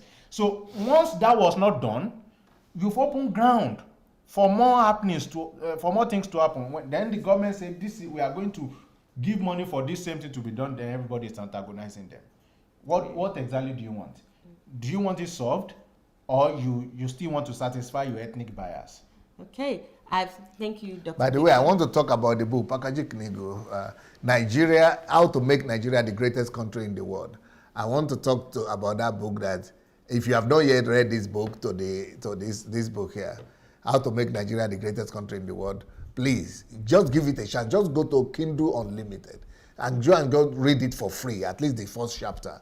Because if you are in bad mood, or you don't like what is going on in Nigeria right now, or you are angry about Nigeria, or you are frustrated about Nigeria, that book will make you a proud citizen. In fact, your depression will go. It doesn't even matter, even if you're having family crisis, even if you're having problem with your children, just go and pick that book. It doesn't matter what problem you're having. Any problem you are having, I just want to give you an advice. That book it will remove your depression, and it will deliver you in such a way that you will be dancing in your own room after reading this book here. Thank you. There was a video that was showed just before Dr. Sunday started talking about the book, and Dr. Victor would like to talk about that. This is about. I don't think there is. There's a video of, I think that's the recent event. Yes, but there's a question raised about that. It's very recent. So let's address this. And is that Buhari warned that anybody that goes and tamper or do anything with the ballot box, he's actually giving order to the army and to police to deal with them vigorously.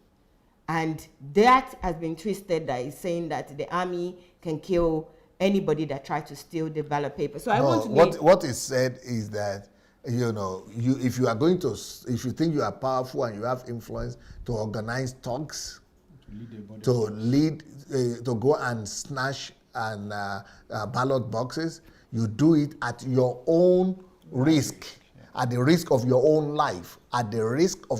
life, because I've given the security agencies the command to deal rigorously with people who do that. So what is wrong with that statement? Nothing. I don't see anything wrong in that thing. Okay, Doctor. Yeah, a lot of we faced a lot of backlash, especially from PDP sympathizers. Are you planning to steal? I'm not planning to go and steal. I'm not planning to go and snatch ballot. So to me, it doesn't even make any sense, because it is only the danger to people who want to snatch. Yes. And in my own understanding, that at the risk of your own life doesn't mean death. Mm-hmm. To me, that doesn't equate death. Mm-hmm. To me, that means that if you are caught, you are going to prison. So your life is in jeopardy. Your life is at risk because your life is disrupted. For example, anybody that is in prison, his life is being disrupted. So that's what I understand. When they say at the risk of your own life, it means that you are putting yourself in danger. You are putting, or something could happen. Maybe somebody will shoot, maybe they will not shoot, maybe they will arrest you. You are disrupting your life. Even if they just arrest you alone and put something in your hand, something that is already disruption of your life. It's a risk of your life. Why should you risk your life just because you want to do something illegal? Anything that is illegal and not lawful, when you do it, is at the risk of your life. Oh, wow. It doesn't have to be matter. It doesn't have to be because of military, non-military. Any time that you consciously go and do something that is illegal is at the risk of your life, because your life will be disrupted. That is what I'm hearing. Yes. I don't know why some people are thinking that he said go and shoot at sight or something. Yeah, but even he didn't say go shoot at sight. It's just at the risk of your life. It's just warning people. It's like a fatherly warning. Right. He's warning you, please don't risk your life. Your parents tell you, don't risk your life, don't go there, don't risk your life. At the risk of your life, it's a statement that people make. Yes, don't risk your life. Don't go there, don't go there, don't go to that place, don't risk your life, don't do that. People do that all the time. Yes, even at the worst, and I'm going to quote both the Constitution and definition from what he said. Even at the worst, let them even say, okay, say shoot outside too, which of course Obasanjo said in 1999. He used the word shoot outside. But Buhari did not say shoot outside. He said anyone, and this is exactly what he said, sir. He said, so I am going to warn anybody who thinks he has enough influence in his locality to lead a body of thugs to snatch boxes or disrupt the voting system. He will do it at the expense of his own life. Even if Buhari was saying that the person was going to be killed, first let us define who is a thug. A thug is a violent person, especially a criminal. Historically, a member of an organization of robbers and assassins in India, for instance. Now, because there is a law in Nigeria that governs the respect to human life, and that's in section 33. Section 33, the second part of that of the Nigerian Constitution. It says a person shall not be regarded as having been deprived of his life in contravention of this section if he dies as a result of the use to such extent and in such circumstances as are permitted by law of such force as reasonably necessary. Number one, because this one, the people that are paying, that it is paying, are those who want to snatch ballot boxes. But please listen to the Constitution, because if it happens and you go to court, your family goes to court, they will lose. It says, number one, for the defense of any person from unlawful violence or for the defense of property. So if you are coming as a thug, you don't come with flour and you don't beg the people and pay them, give me ballot box. You come with force. But the Constitution is saying if you are killed in that process because they are trying to defend people from unlawful violence that you as a thug are bringing, and in defense of property, the property of the federal government, there is the ballot box. It contains the choice of the people. It contains the voice of the people. And if you snatch it and the government deems that what is necessary is to gun you down wherever you are, this Constitution is saying that they will be right, you. Yes.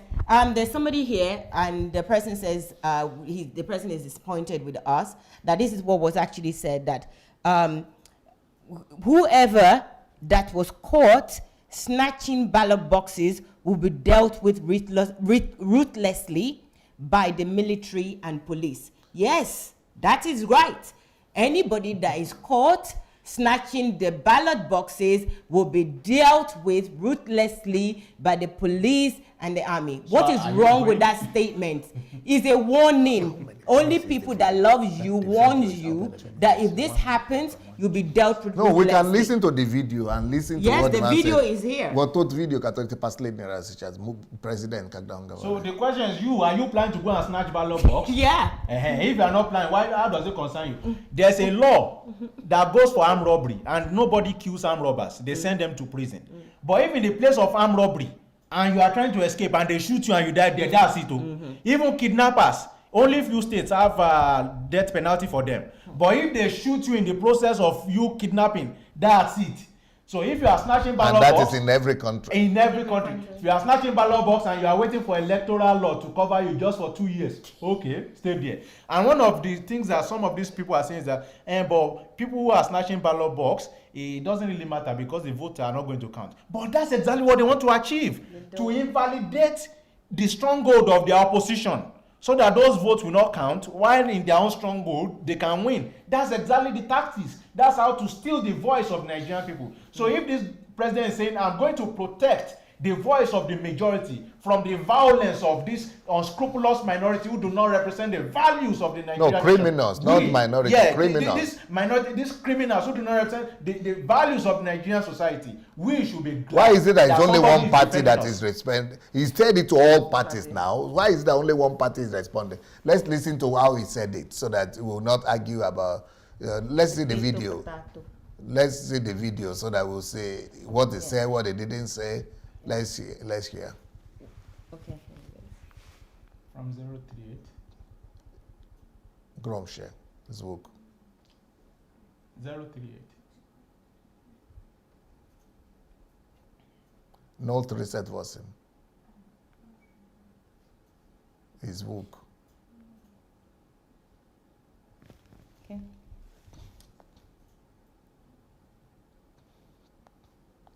We have a final question. Zvuk. I do not expect anybody to make any disturbance. I have briefed the law enforcement agencies and the military. They have identified hotspots, flashpoints. They should be prepared to move. They too, we have made as much arrangement as possible and resourceful provided as much as the country can afford it. And that anybody who decides to snatch boxes or lead thugs to disturb it, maybe that's the last lawful action he will take. I really give the military and the police to be ruthless. We are not going to be blamed that we want to rig the election. I want Nigerians to be respected. Let them vote whoever they want across the parties. I think I have got enough supporters across the country to look after me. So I am going to warn anybody who thinks he has enough influence in his locality to lead a body of thugs to snatch boxes or to disturb the voting system. He will do it at the expense of his own life. Thank you very much. Yeah. Brilliant. It's the same thing we have said now. What is it that there we are two did? parts to it. There's even three parts. He said that if you do this thing, you are doing it at the expense of your own life. That's the latter part. But why isn't it that anyone mentioned that I am not going to be accused? We are not going to be accused of rigging an election. That was also mentioned. He's trying there. to defend the reputation of the country. Why? I mean, no one have mentioned that. Why is it that it's the only thing that you're mentioning and saying to everyone that, oh, he said that people should be dealt ruthlessly? If you go to steal, you'll be dealt ruthlessly. Because you're a criminal, you deserve it. There is a shoot and kill policy for people that do things in other countries. Okay? Nigeria is lenient on criminals. Because that's why you think it's your right to go and steal. Somebody says, steal something, you'll be in trouble. It's like, oh, how dare you say that to me? What sense is that? So please, guys, let us think before we even, let's think and be fair. We're not being fair on Buhari on these matters. And then there's a final question, and I want both Dr. Bamisaye and also Dr. Sunday to answer this, is how would you, or what would you advise Buhari to do differently? I think maybe I should start so there's it and comprehensively. For me, I am thinking, and this is what I've seen from the different sociological angles of Nigerians. They want somebody more draconian. They want somebody who is more of a tyrant. They want someone who will face corruption heads on without... Like he came for the first time. Yeah, like he came the first time. People want to see General Muhammadu Buhari, although, yes, they want that the value of life be protected and more than his first time, but they want to see that vicious fight, even from those in his party. At least now the APC has spent 4 years, so there's no excuse of that. The people have not spent, they have not been in governance. They want to see him making examples of people. But we must not also forget that the way we can do this is to also look at who are those we are voting into the legislature. I'll give one instance. The anti-corruption bill, executive bill, sir, has been sent to the National Assembly since 2016. It has not been read for once. It forced the man after 2 years to sign an executive order called Executive Order Number 6 on anti-corruption. But if that bill had been read and signed, it would have made fighting corruption easier. It would have increased the speed of the court system that is trying corruption cases. You see corruption cases that are going on for 14 years. It means if a corruption case goes on for 12 years, 3 successive governments have come and gone and a case has not been settled. So we need to also look at who are those who are coming into the legislature. So for me, I think he's doing well with economy. He should go on with those infrastructure, with massive, and think more of the poor people. Because in any case, capitalism will always come. Capitalism will always come. But we need a balance of capitalism and socialism. And if we will continue in that path, I think we may not be perfect, but Nigeria will continue that great trajectory, and that's what I see, and that's why I'm supporting him, and I hope he does that. But even furthermore, to be very hard, I want him to be like a Lee Kuan Yew. Lee Kuan Yew was not caring what the Americans were saying, no. But when he got his result, even the Americans were saying, hey, this guy turned from the country from third world to first world. People may not agree with your tactics or method, but please, those of us who, for the love of the generation that are coming after us, we want you to be more drastic in terms of fighting corruption and be more assertive with your economic policies. That's what I'm going to say. Well, the same question to me. So what will I advise Buhari to do differently? What I will advise Buhari to do differently is to recognize the fact that Nigeria can never be changed, and Nigerians will not be different from who they are until we pay attention to the fact that we need to change the value system of Nigerians. We need to change the mindset of Nigerians. So right now, everything we are doing is from the outside. We are trying to build roads, we are trying to build infrastructure, we are trying to fight corruption. Everything is from outside. What I would really like this government to do is to recognize the fact that our biggest problem, is our warped value system. We are a nation of vices. They should make sure that they re-engineer and reorientate the whole country to become a nation of values. We should be made, the target should be to make us to become virtuous people. And that will not just happen just by economic changes or by putting people in police and things like that. No, it must be massive propagation of truth and reorientation. There must be a national reorientation policy that is based on value system, from the educational system to our pulpits, to our entertainment, to our culture. Every direction of society, it needs to be reorientated in values, because nations are great. Great nations become great not thanks to the virtue of their wealth. Great nations become great not thanks to the virtue of their wealth, but thanks to the wealth of their virtues. We need to begin to have wealth of virtues. We need to make our virtues become many. We need to be richer in values and virtues than looking for wealth. The greatness of nations is based on their values and on the wealth of their values, not on the virtue of their wealth. It is not the wealth of people, it's not the material wealth or the natural resources of nations that make them great. No, if that is the case, we would have been the greatest country in the world, or Congo would have been the greatest country in the world. But it is the countries in Europe that have paid more emphasis on values, on virtues, and who have become wealthy in their values and their virtues. It is the virtues that has exalted them. And the Bible says the same thing, and saying that righteousness exalts a nation.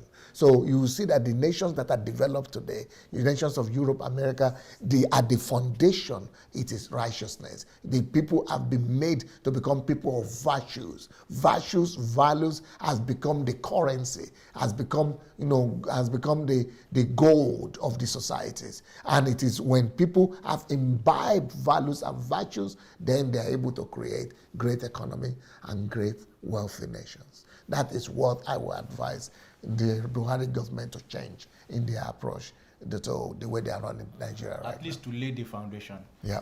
Because what DSG has mentioned there, we can't wait to start it, but it takes a whole long time. But if we postpone it till tomorrow, we won't get anywhere. And to more support him, I wish he started today.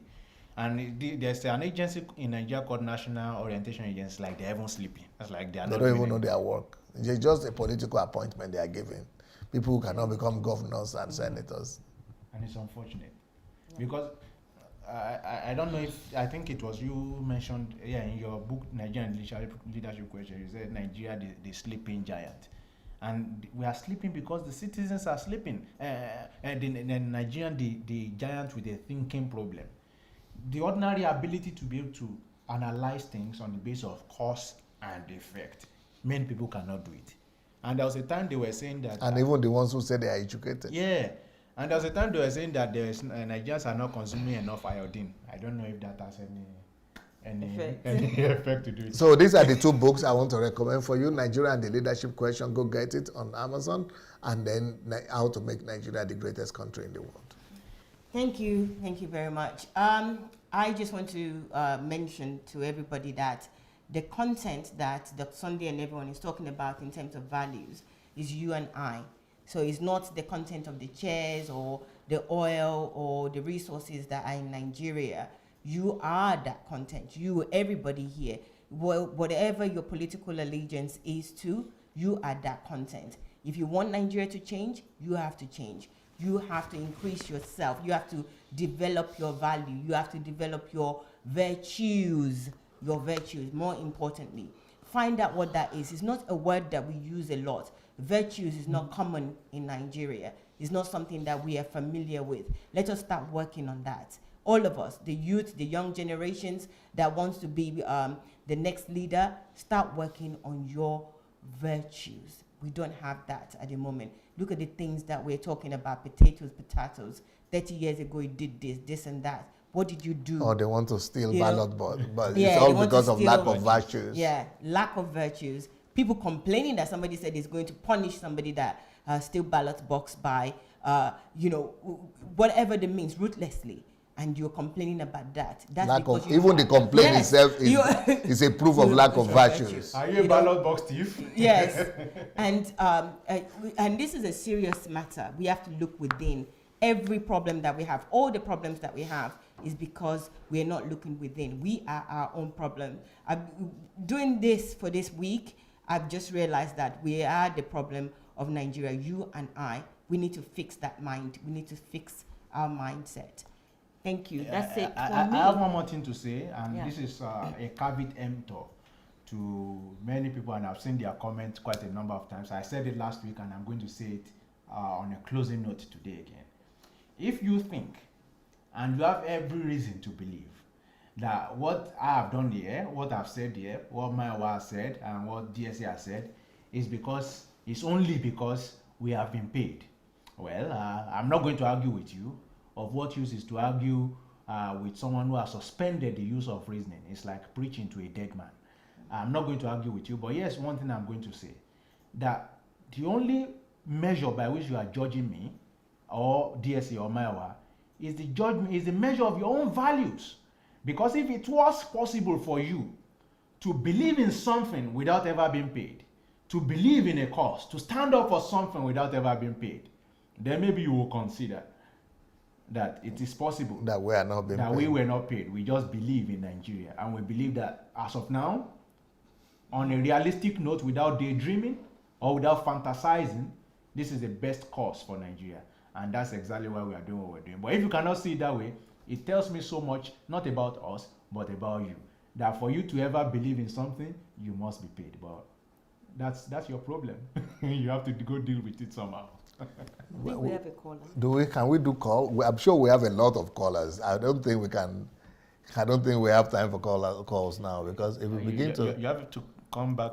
I have another program, but we can do it if you want. We can do it. Oh. We can do it, but it would just for you to know. Let's that take just two, maybe. No, we cannot limit it. It will okay. take at least an hour. Oh, But I don't mind. If you people agree that we should do it, we should do calls. Let's do it. No, let's leave that. No, I don't mind. How many calls do we have? No, we can do that next. So week. we have to give them opportunity to talk. Otherwise, it will be as Yeah. if we are just doing one way, Yeah. one road to something. Yes, I think the Sunday is definitely right there. We have to do That was the one calls. day. So we'd start taking the calls How now. about we make next week calling section only? After the election, Momentum. no, they I will. think there's a momentum. Yeah, here, they will and not like we it. They will need say to- it's not yeah. fair. Let So us you have- are able to say your own opinion, Okay. and then they are not going to be able to say their own opinion. All right. Yes. So let's have Let's them. go. So no matter whatever mood you are finishing this with, please make sure you go and get that book to read. Though you don't need to buy it, but just go and read it for free on Kindle Unlimited. This one, How to Make Nigeria the Greatest Country in the World. You will be happy with it. I guarantee you, you will be the happiest person. In fact, if I said no matter what problem you are going through, go and get that book. You'll be so grateful, and you'll be so thankful that you read it. Do we have callers? They are calling. Yeah. They're calling. Somebody wrote something here that after lambasting us for 2 hours, we have to express our minds. I bet. Mike, we're not lambasting you. We're just sharing our truth. The only people who lambasted really were ballot box snatchers. I don't know those who fall into that category. But please, if you don't snatch, I beg you. Now God, I beg you. Don't snatch ballot Me, I box. don't beg you. Snatch it. Let us see who the problem makers are. And wipe them out. And let us see what it means to be ruthless. Yes. Law will not save you. No lawyer will. You. I beg. No snatch ballot box. You. Now God, I beg you. Doctor, You you're have here to now. call. Okay. Hello. Okay. So the calls are going to come in now. So the calls are going to come. We are going to get it. But like I'm saying, don't test the law. Don't test it. I've quoted Constitution for you. If it is to protect, like if I'm going to stab DSA now, if I'm going to stab him right now, and the police think the only way to save DSA's life is to shoot me, they will shoot me if I die near. If government has a property and you are destroying it, and the government think the only way to protect that property is the only way is maybe they shoot you in the leg. But if you are trying to run and touch you, I beg, don't snatch ballot box. If you know somebody that is planning to, please beg them not to snatch ballot box. This is a plea from you. This Saturday, we want to be able to count everybody, and everybody is complete after Saturday. Because many of you are beefing us now. I know our fight will be over after the general election when you see whatever your candidate scores. I hope they are able to, and my challenge is still on. I hope they are able to meet up with such challenges. So we have the caller now. Hello, good evening. Klushi zvuk is na televisor. Good evening. How are you, sir? Oh, man. Yes, greetings here from Philadelphia, Pennsylvania, United States. Who is calling, please? This is Mr. Oganda. I talked to you 2 days ago. Yes. How are you doing? Yes. Make sure you speak into your device. Make your device closer to you, because we're losing your voice. Hello. Can you hear me?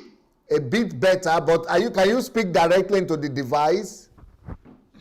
Yes, I am speaking directly into the device. Can you hear me? Now it's good. Yes, we hear now. Okay.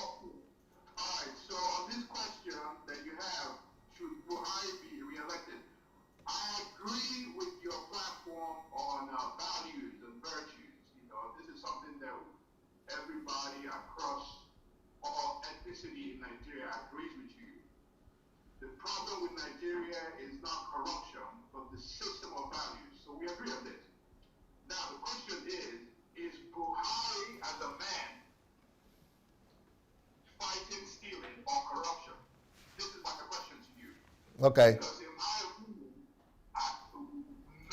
many political analysts and myself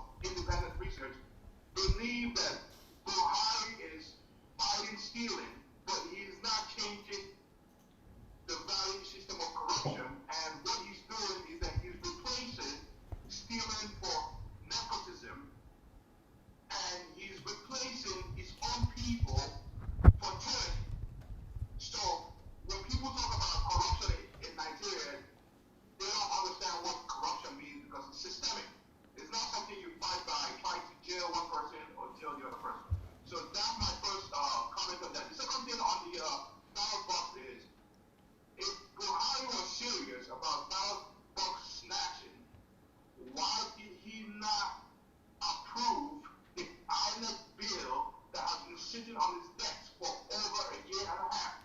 That INEC bill would reduce the corruption of ballot box snatching, because now it would link your thumbprint to your BVN, your bank verification number. Okay. This will, so these two things, I just want to stop here. I don't want to go any further. Okay, thank you. We'll answer your questions. Oh, all right. I think I will start with the electoral bill first of all.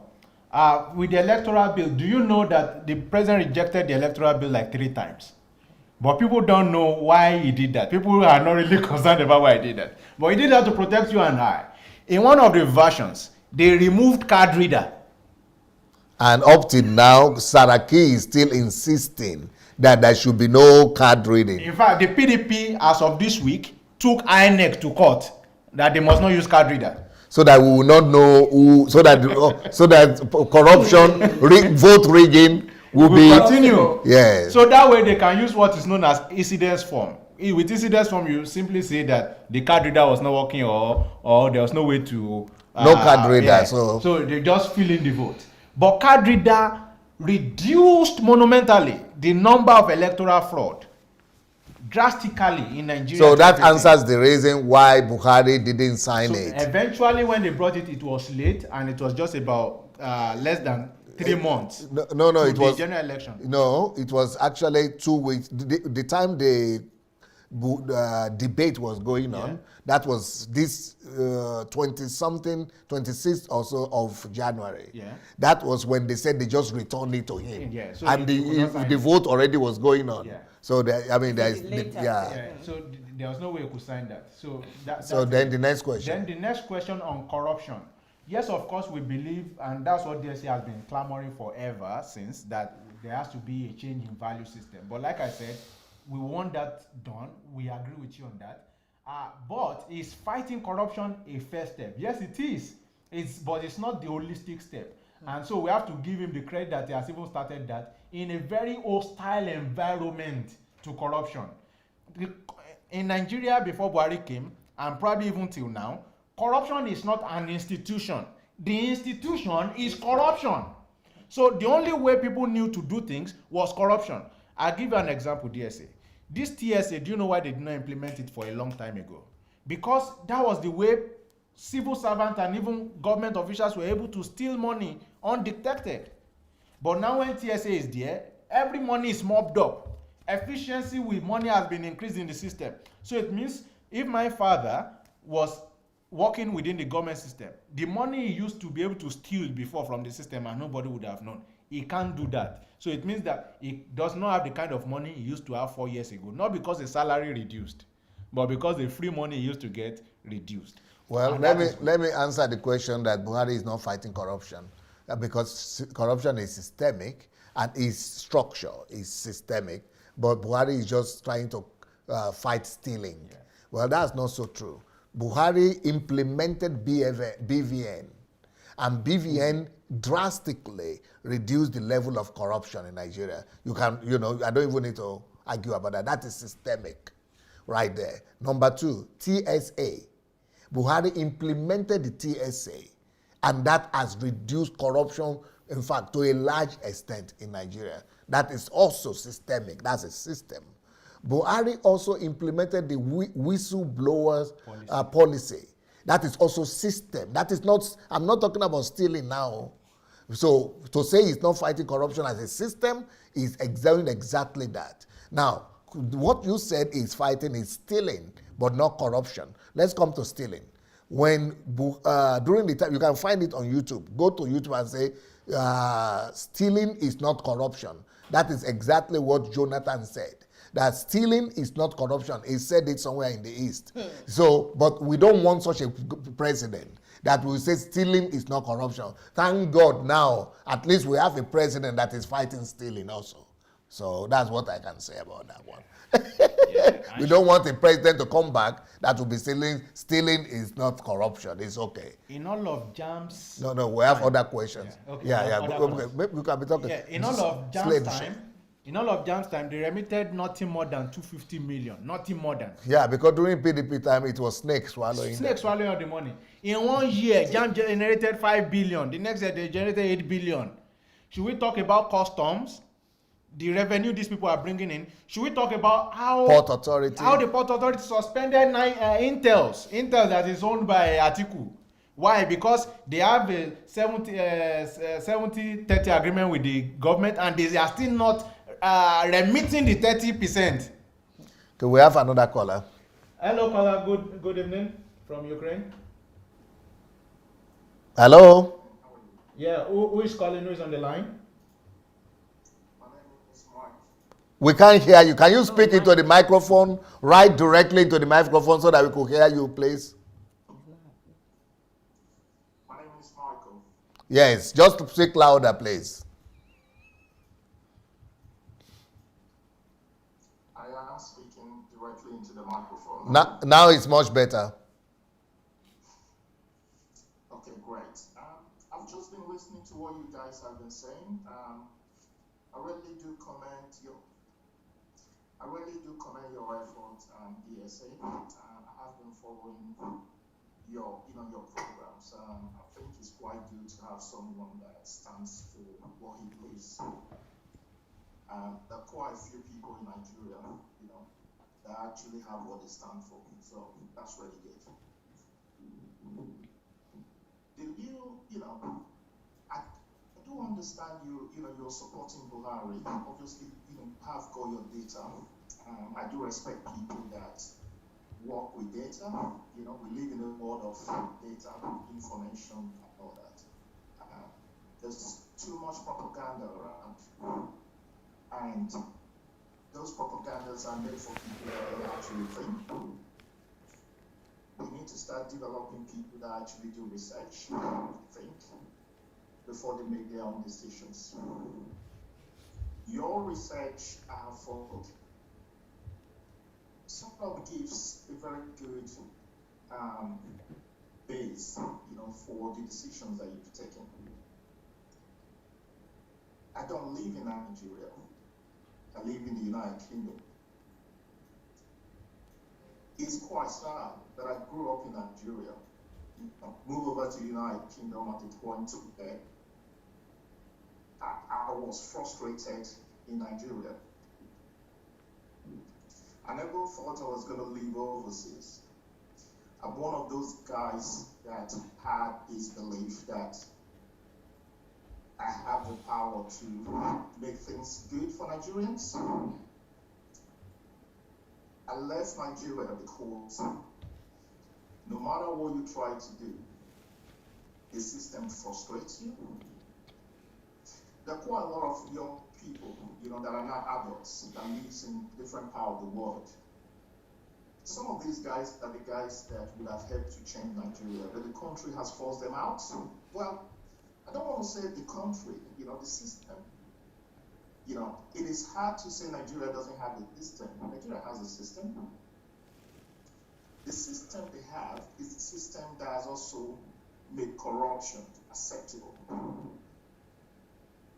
Sometimes there are shame, when we are overseas. There are quite a lot of us that work for multinational companies, helping to build nations and that, designing processes and systems. Some of the things we get confronted with is when we start helping these companies, multinational companies, countries, they start asking us, you came from Nigeria, why can't you go back and do exactly the same thing for your country? I personally don't see Nigeria to be complex. We don't have the right people. Even the guys that you call whether Sowore, whatever you call them, I've taken my time to look at them. These guys don't have what it takes to change Nigeria.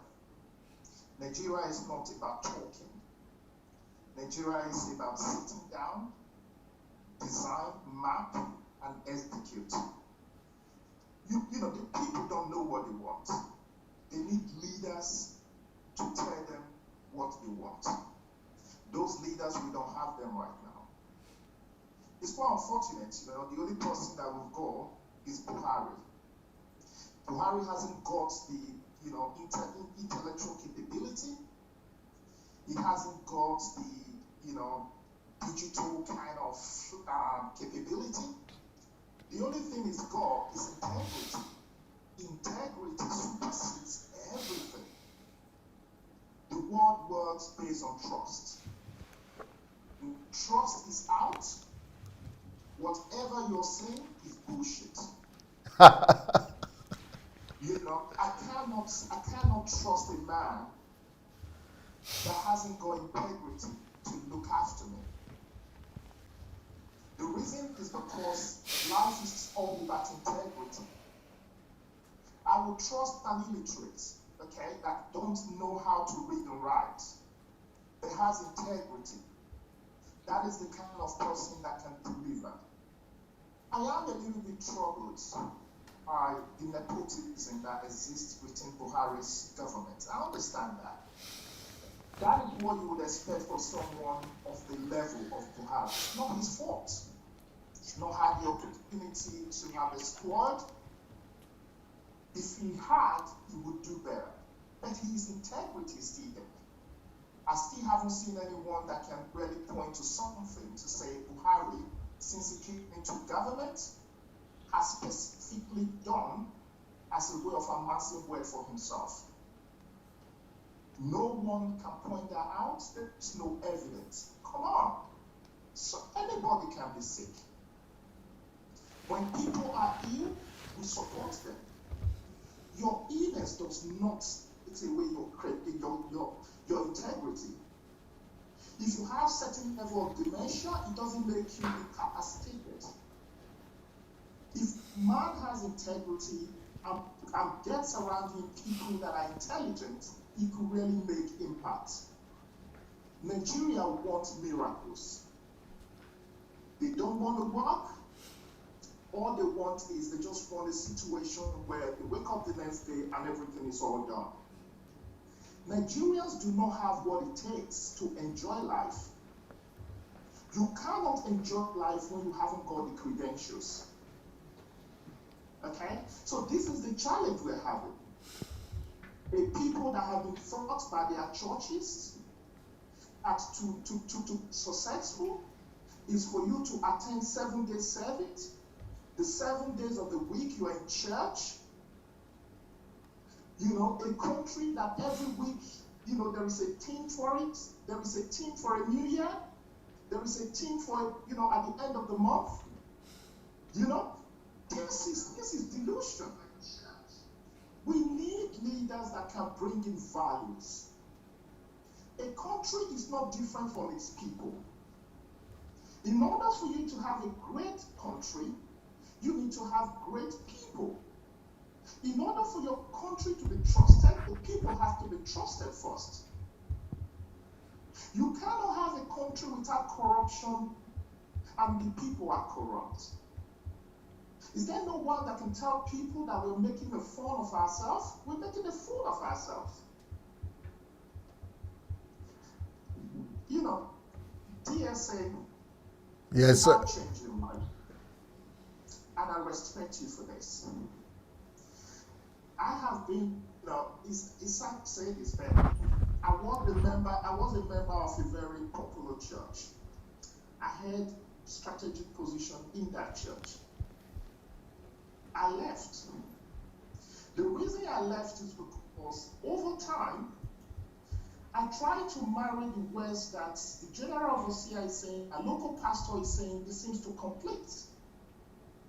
I told my wife, I said, we own it as a responsibility to our children and the children and the children of our, the children that will come after us, to tell them the truth, to teach them the truth. I said, what we're hearing in these churches does not align with what I understand about life. And the Holy Spirit has been so good to me, because even though I've been in these churches, I listen to them, but the Holy Spirit teaches me a different message. It got to a point that the Holy Spirit taught me so much that I had to leave this church. And I started a church in my home with my wife and my kids. We never knew God in our life than the way we knew God today. Wow. Okay? So, what I want to say is this, to all Nigerians that are hearing me, Nigeria today cannot give you what you want. You need people that has a value-based system that to give to Nigeria. The guys you are electing right now does not give you that. Now, unfortunately, you cannot depend on your government to give you that value-based system. You have to create it in your life. You cannot change the world except you change yourself first. There is nothing wrong with the world. There is nothing wrong with Nigeria as a country. There is something wrong with the people, and the people makes a nation. When the people are sick, Mike, there are so many people who want to call, but I want to give you a proposal because I see that you speak as a professional and you seem to be concerned about the destiny of Nigeria. If you don't mind, I will invite you to come and visit me on a private visit. This is not even HMT or conference or anything, just on a private visit. And I'm going to show you my 50-year plan for Nigeria. And I'm sure it's something that you will appreciate and you might even want to contribute some things to. Because I think this, I understand exactly where you're coming from, and I think you would like to see this. that will be my pleasure. And if you don't mind, please find time to get my book that is called Nigeria and the Leadership Question, and then this other one, How to Make Nigeria the Greatest Country in the World. I will definitely look for it. I guess that's in Amazon. Right? Yes, they are on Amazon, right. Okay, cool. I will look for it. Thank you, sir. You spoke very wisely, very very wise thoughts. Thank you. Yeah, thank you so much. I think he delivered his points so clearly. You can understand his line of reasoning. And that's the truth of what we'll be talking about. Holistically, only values can change Nigeria. But there's a long-term, short-term, and medium-term plan to get in there. So we're asking in the short term about leadership, and that's what we are really talking about. He also spoke about nepotism. Yeah, but about nepotism, I don't think that is true. Really? No, what they talk about when they talk about nepotism is that they are talking about the military appointments, but then they don't talk about the economic appointments. Okay. The military appointments, they are mainly from the north, but the economic appointment, they are mainly from the south. So people don't balance that. Okay. They will say it's just the military that is. Just the only concern about the military. I don't know why. Okay. I wouldn't want to argue with anybody in that sense, but if it's just about all appointments in general, then I want to tell you that people usually work with who they know or who they can trust. Yeah. And if you look at Obasanjo's appointment, most of them were from the south. They were from the east, actually. Yeah. If you look at Jonathan's appointment, from the south. Yeah. So, and when we talk about north, really, when you look at a state like Nasarawa, that's not a corner state. That's like a central state. But because they bear Adamu, they bear Hausa, everybody just blanket them. But it doesn't work that way. Nigeria is a nation with a lot of, is a country with a lot of nations. So even within the north, there are a lot of nation and people group. So I think we should be more subjective. So let's not just be following objective, rather, and let's not just be following the idea of that there's a Fulani Hausa hegemony. I don't think so, because someone from Adamawa may be Fulani and may not be Fulani. Someone from Kano may be Fulani and may not be Fulani. You could find some Kanuri people there, So we should just be objective and ask more questions. So I think we have a caller. Hello. Good evening. Could you please speak a bit louder and probably to your microphone? Yes. All right. My name is Blessing Amos. All right, Blessing. I'm calling from Spain. Good to have you. Let's have your contribution, please. Yeah.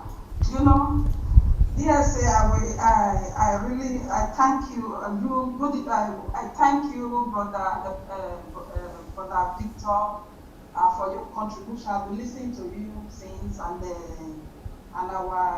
our sister Mayowa, and I appreciate DSA especially. Let me speak Vernacular. believe will be more understandable. Yes, yes. Because of the language barrier and all of that. Then issue DSA.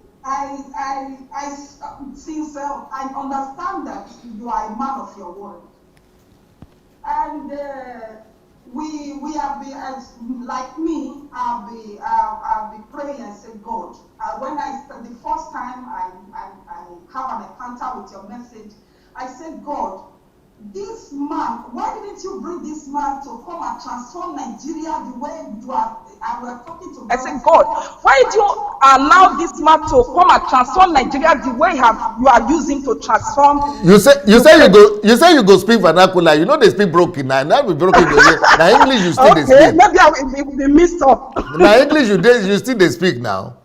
Okay, then I always talk to God. I say, God, why you not use this man earlier to come and for using him to come and transform Nigeria the way? Firstly, why didn't it be Nigeria first?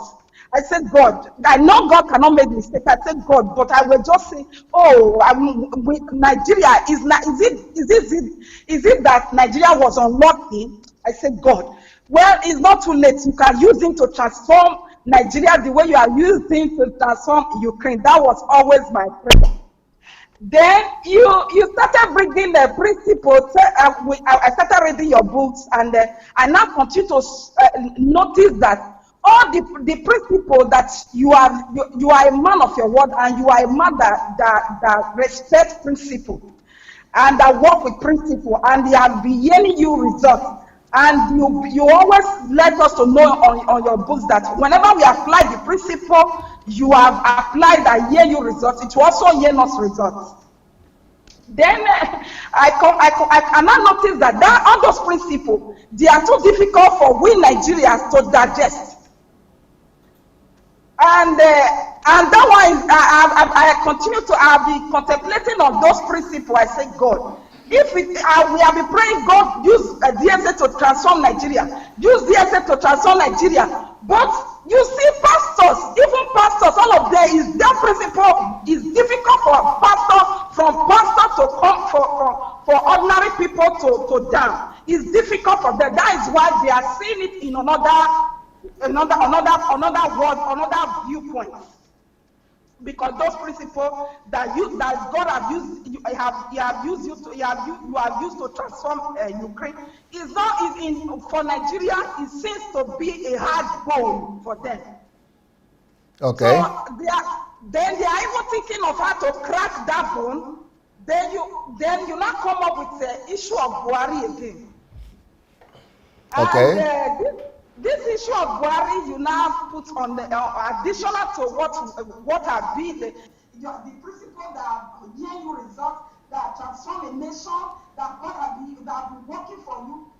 Additional to what I have explained that it's like a hard bone for Nigeria and the pastors and reverends and all of that. Yes. Come on, it's like a hard bone. Yes. Then additional to it is you now brought a Buhari issue. Yes. That, we should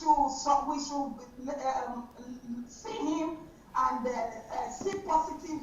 See him that he will bring change. Yes. Can make difference. Yes. And we should see him that is a man that can do better than the one that than his administration before. And this issue of Buhari, Dr. Sunday, is a bad egg for me. Okay. And in fact, I don't know how to put this issue of Buhari, because the principle that be yielding you result, that one is the hard bone already. Then the issue of Buhari that you have brought an additional to it is more difficult to believe that something good can come out from Buhari. Because why, Dr. Sunday? I'm not saying I'm not as the video I made today.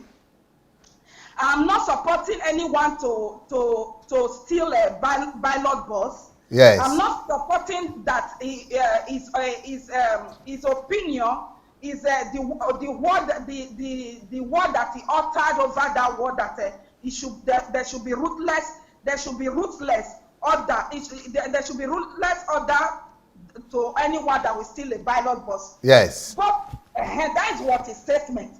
But my own word viewpoint, I know that you have been analyzing on it that he want to put things in order. He want to build system. He want to use it to build system that will not permit them to steal. He want to use it to put rules and order. I saw that is your viewpoint. That is not saying it in a negative angle.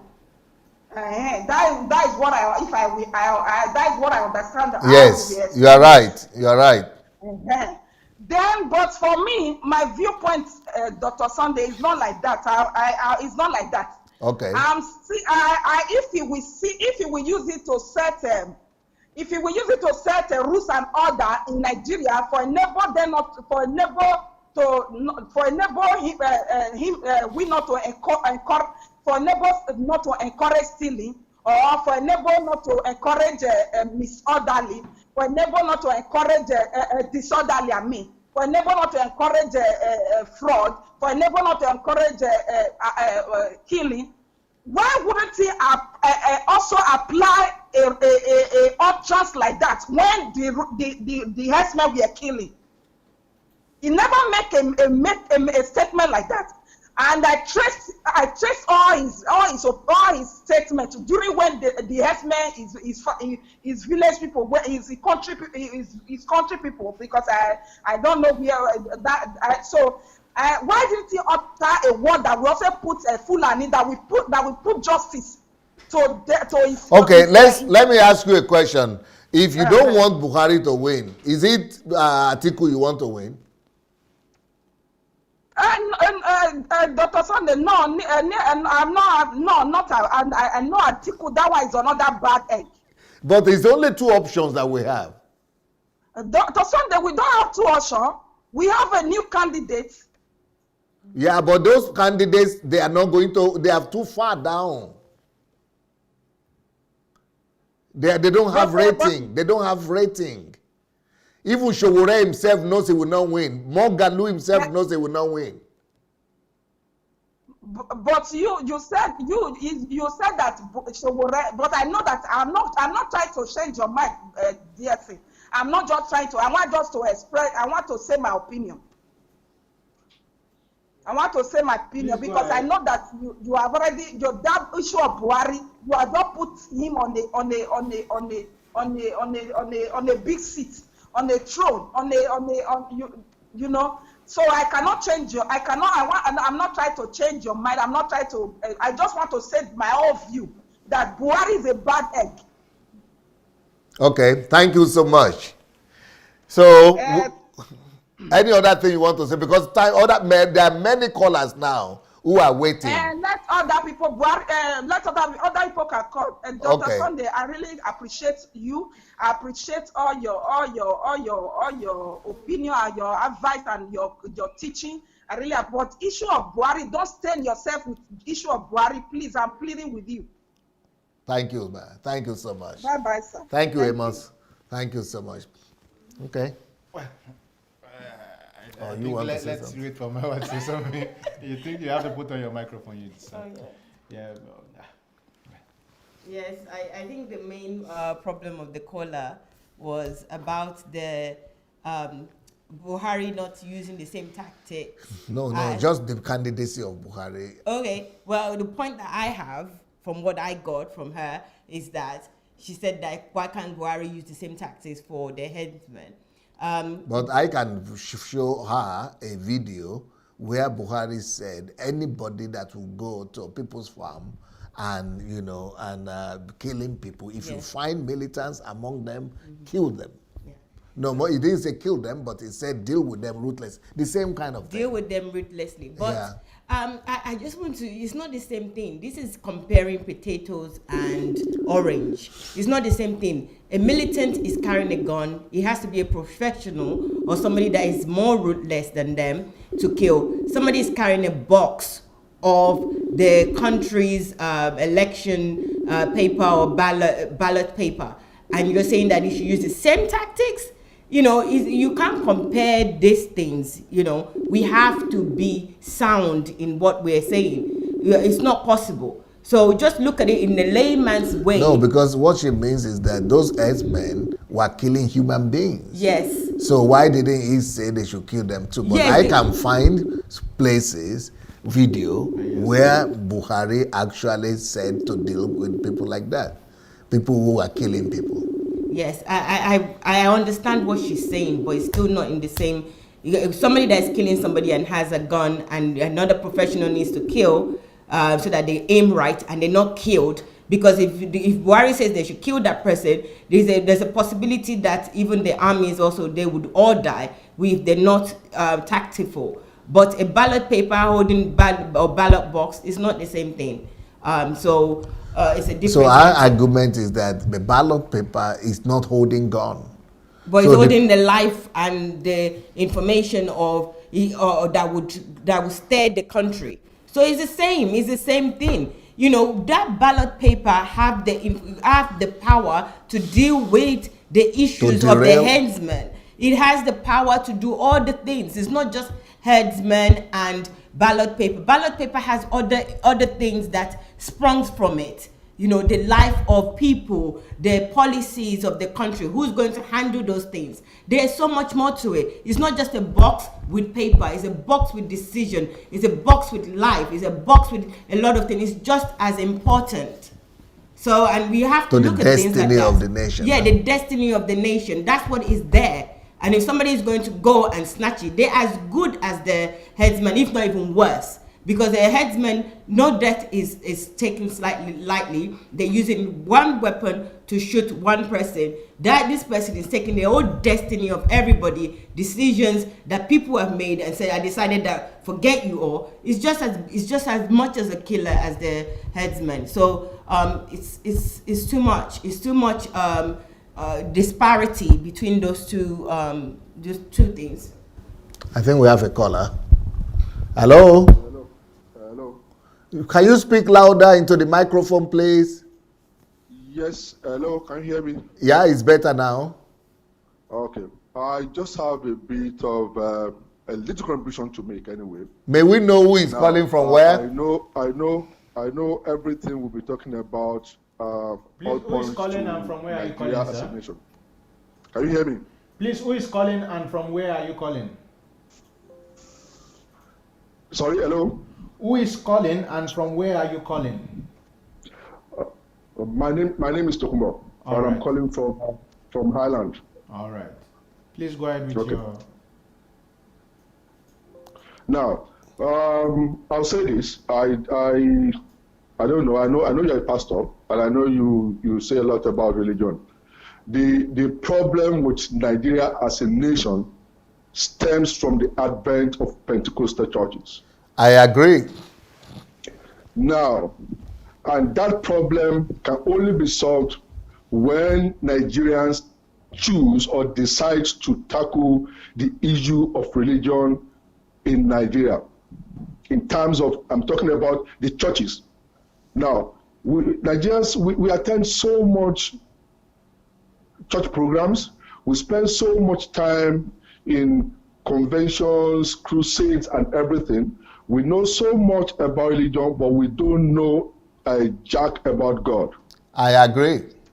And until Nigerians turn back from the path of religion into knowing God, until we stop listening to the pulpit and we listen for God, things are never going to change in Nigeria, because Nigeria as a nation, I'm a Nigerian, and I'm proud to be one. But Nigeria as a nation will never ever change because we hate truth. Beautiful.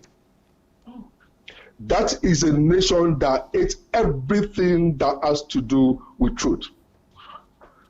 Buhari, I'm not speaking for Buhari. I've been quite fortunate enough to serve under him in the military, and I know his pedigree. Buhari is one person, and I'm saying this now with utmost honesty.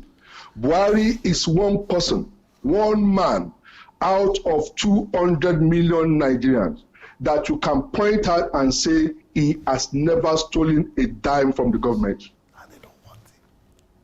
I know you might if there's anyone that want to discredit this statement, let the person come up with facts. Buhari is trying to rebuild Nigeria as a nation. But Nigerians, being who we are stiff-necked people. But that is the person they said they don't want. That is the point I'm trying to make. Look, even Jesus Christ, the Father of light, cannot govern Nigeria successfully. I'm saying this. Look, I've been to African churches. I've been fortunate enough to pastor an African church for about 6 years.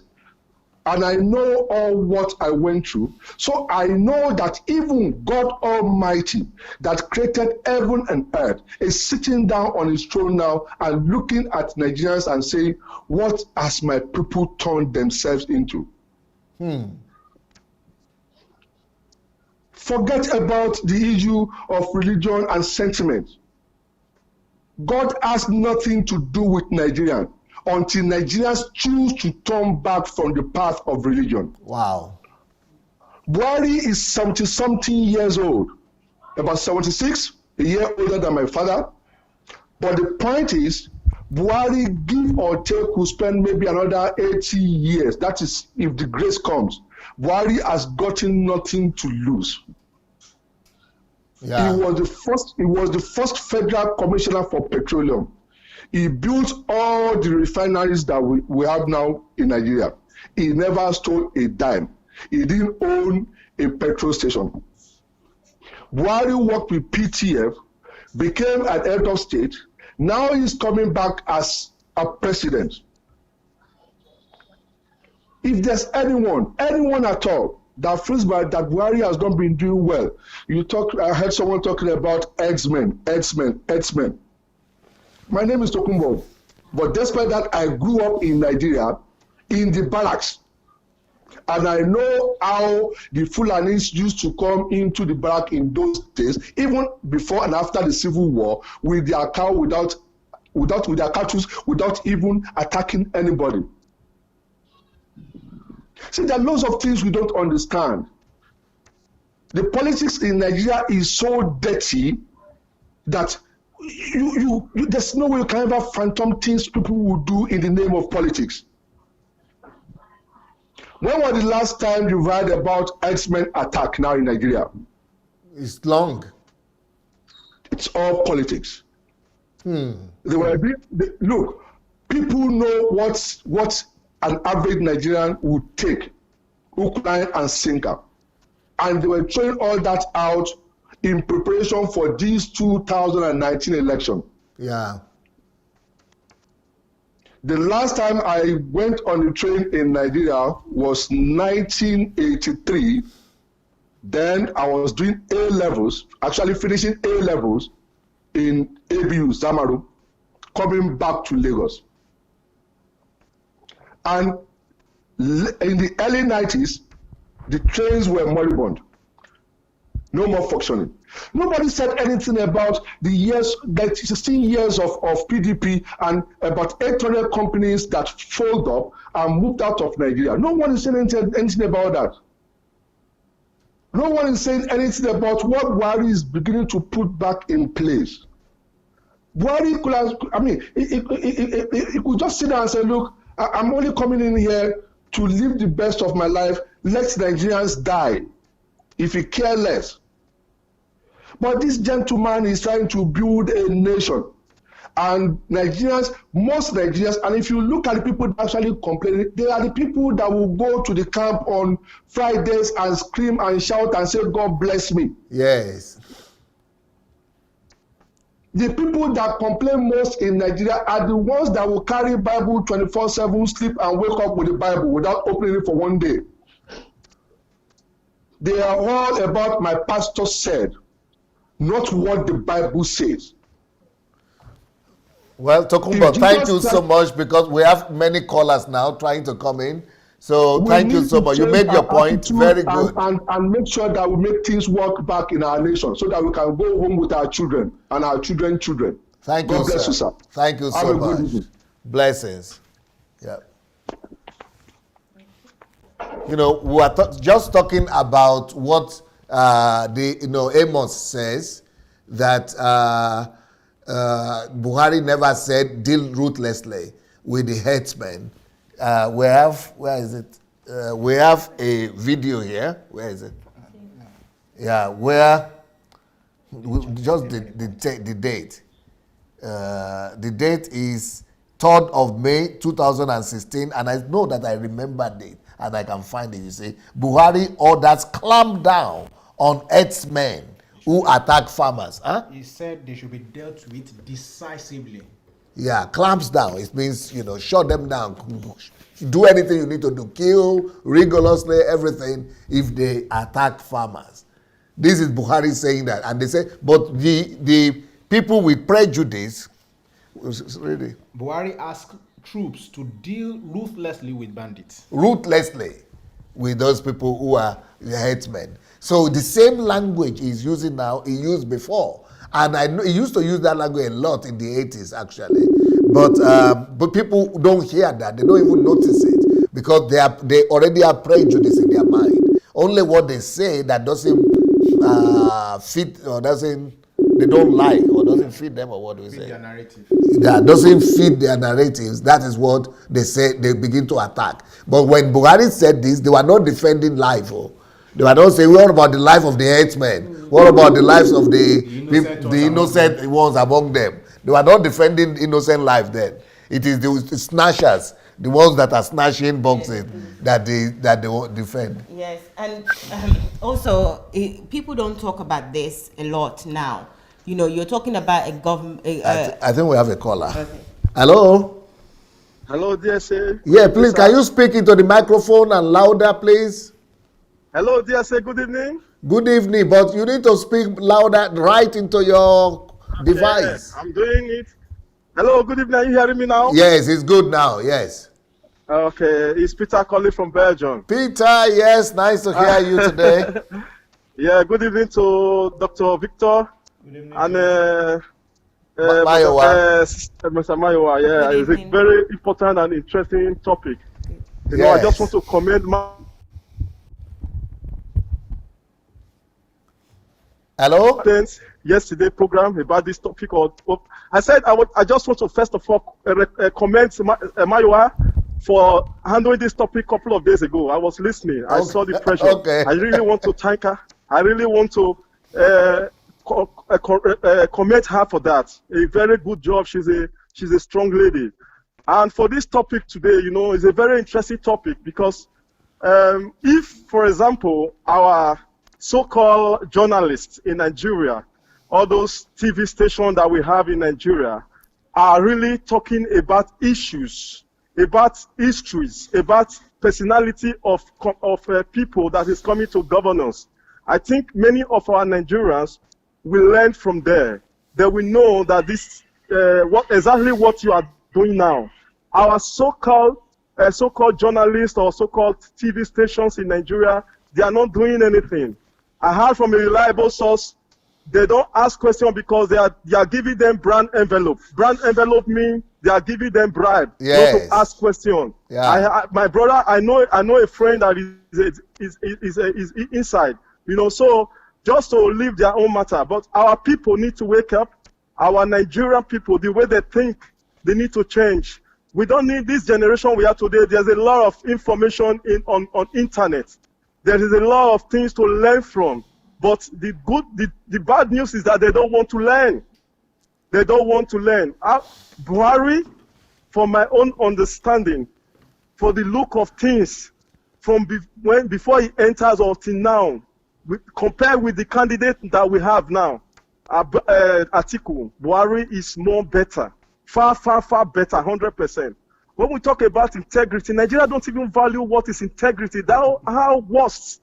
That is how worst wasteful thinking that Nigeria are. They say integrity don't matter. They even prefer a thief even confess with his mouth. You know, it's very sad. I listen to so many preachers. My heart bleeds. I listened to, what's his name? A couple of days ago, Suleiman. Oh God. I said, who's this man? Who is this guy? Who gave him microphone? I was just screaming, shouting myself. Who gave him this microphone to talk? I listened to David Abiyoye. I can't fathom, I can't even understand. People sitting down there listening to these people. These are the problem we have in Nigeria. I listened to the other one, David Odedipo. All these people, they are the most killer's mind, killing people in Nigeria. They kill people mentally, they kill people spiritually, they kill people physically. They have able to adulterate our Nigerians people. Even the educated one, they don't think anymore. For you to compare, we know we want new generation to come. I asked myself, Lucky Igbele, the former governor of my state, he was 47 years when he was the governor of my state, but he did nothing. Dino Melaye, how old Dino Melaye is? Look at the governor of Kogi State. He's not up to 50 years. When Saraki became a governor of his state, he was 40-something years old. These people, they are the worst. We need to refine our way of thinking first. As you have said, value system, there have to be a school. Anybody that wants to govern Nigeria, even this generation, they have to go to school of value of system. They have to go to how to think, how to be a leader. Not all this generation. Even Showore, I've listened to him. I admire his courage, but he needs to go to drawing board. Even Magalu, these people he's educated. I know they can talk sweet English. Buhari cannot speak, he cannot make full sentences. But he has integrity. Yes.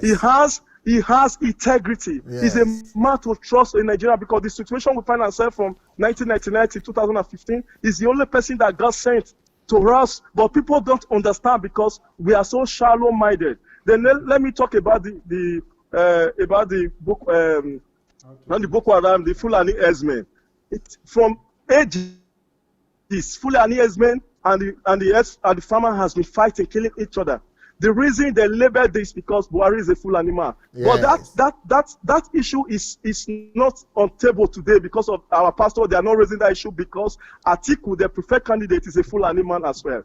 He's a pure Fulani. He's a pure Fulani man. But people don't think. People are so shallow-minded because they don't have that reason, because that wake up and get that instant miracle have spoiled all of their mind, because they just find somebody, they want somebody that will distribute the money. And our GOs want people that will bring fat offering and donation to their table. This is what they want. They want the money start to recycling because they don't want people to know. They don't want Nigeria economy to grow. But people don't look at things holistically. They just look at the surface. They just look at sentiment, religion sentiment, tribal sentiment, just natural hatred. When you ask a lady, other lady that come from Spain, she was not able to even to express herself. If she was not able to express the reason why, she don't even know. This is how all situation many of Nigeria is. They don't know. They just say, they want to give unnecessary excuse because they don't listening. They don't want to listening. They don't check facts. I listened to Mayowa. It was when a man called, a lady called, so when in 1983 visa change, this change, I was laughing. Mayowa was calm. I said, "Don't worry, madam. I will look for facts. I will bring facts. I want to verify this, if what you are saying, if it is true." That is how people should think. That is how people will learn. That is how they should learn. Yes, I want to tell you something. You are not even in Nigeria yet. Many things are happening. Things that have not happened in Nigeria. When stations, they don't discuss issues. They don't ask questions. They just ask questions because they don't want people to know. Because I don't know if they don't want people to know, although they are not doing their job well. But I can see that you are doing a great job. I'm happy that I'm DSA follower. I'm learning. Thank a you lot, thank and I you have so much, a Peter. good news that I've finishing reading. The Elijah challenge is inspiration. I can't wait to execute my plans, because that book, every Nigerian person that have sense in his head need to read it. Thank you, DSA, for the good work you are doing. Thank you, very Peter. much. Thank you so much. He wants every Nigerian that has sense to go and read the Elijah Challenge. Well, it's a book to be read.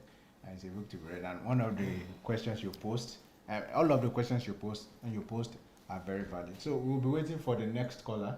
Do we have the next caller ready? Oh yeah, we have many. Wow. Hello, are you there? She didn't finish. Yes, I was going to say that when we talk about people are talking about lives. I've mentioned this before, but other people are talking about Christian life. Please, life is important. God, Christian, Muslim, Christ died for all of us, regardless of what your religion is. Secondly, I also want to talk about jungle justice. You are fighting rigorously now when Buhari is saying that if you steal your ballot box, this may happen to you. You're at risk of your life.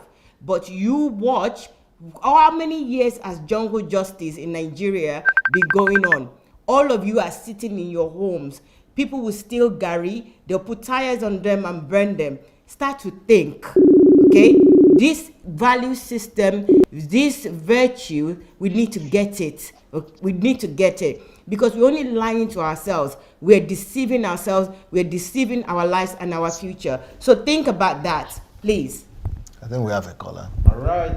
Who do we have? Good evening. Hello, good evening, everyone. Good evening. Good evening, DSA. This is the first person who is calling. We don't need to shout and say, talk louder and all that. Who is calling from where? Okay, my name is Chi, and I'm calling from London. Right, Chi. Yes. Okay, so I've been following the conversation, and DSA, what can I say? I see that there's a lot of Buhari supporters on this call today. Yes. This is what I want to say. Yes. This is what I want to say. We say that Buhari is the person for Nigeria, but there are quite a number of candidates that have come out this 2019. Yes. Buhari and Atiku are not the only two candidates. Yes. So I'll give you the 5 top candidates today. You have Buhari, Atiku, you have Chris Mogalu, you have Showore, and you have Fela Durotoye.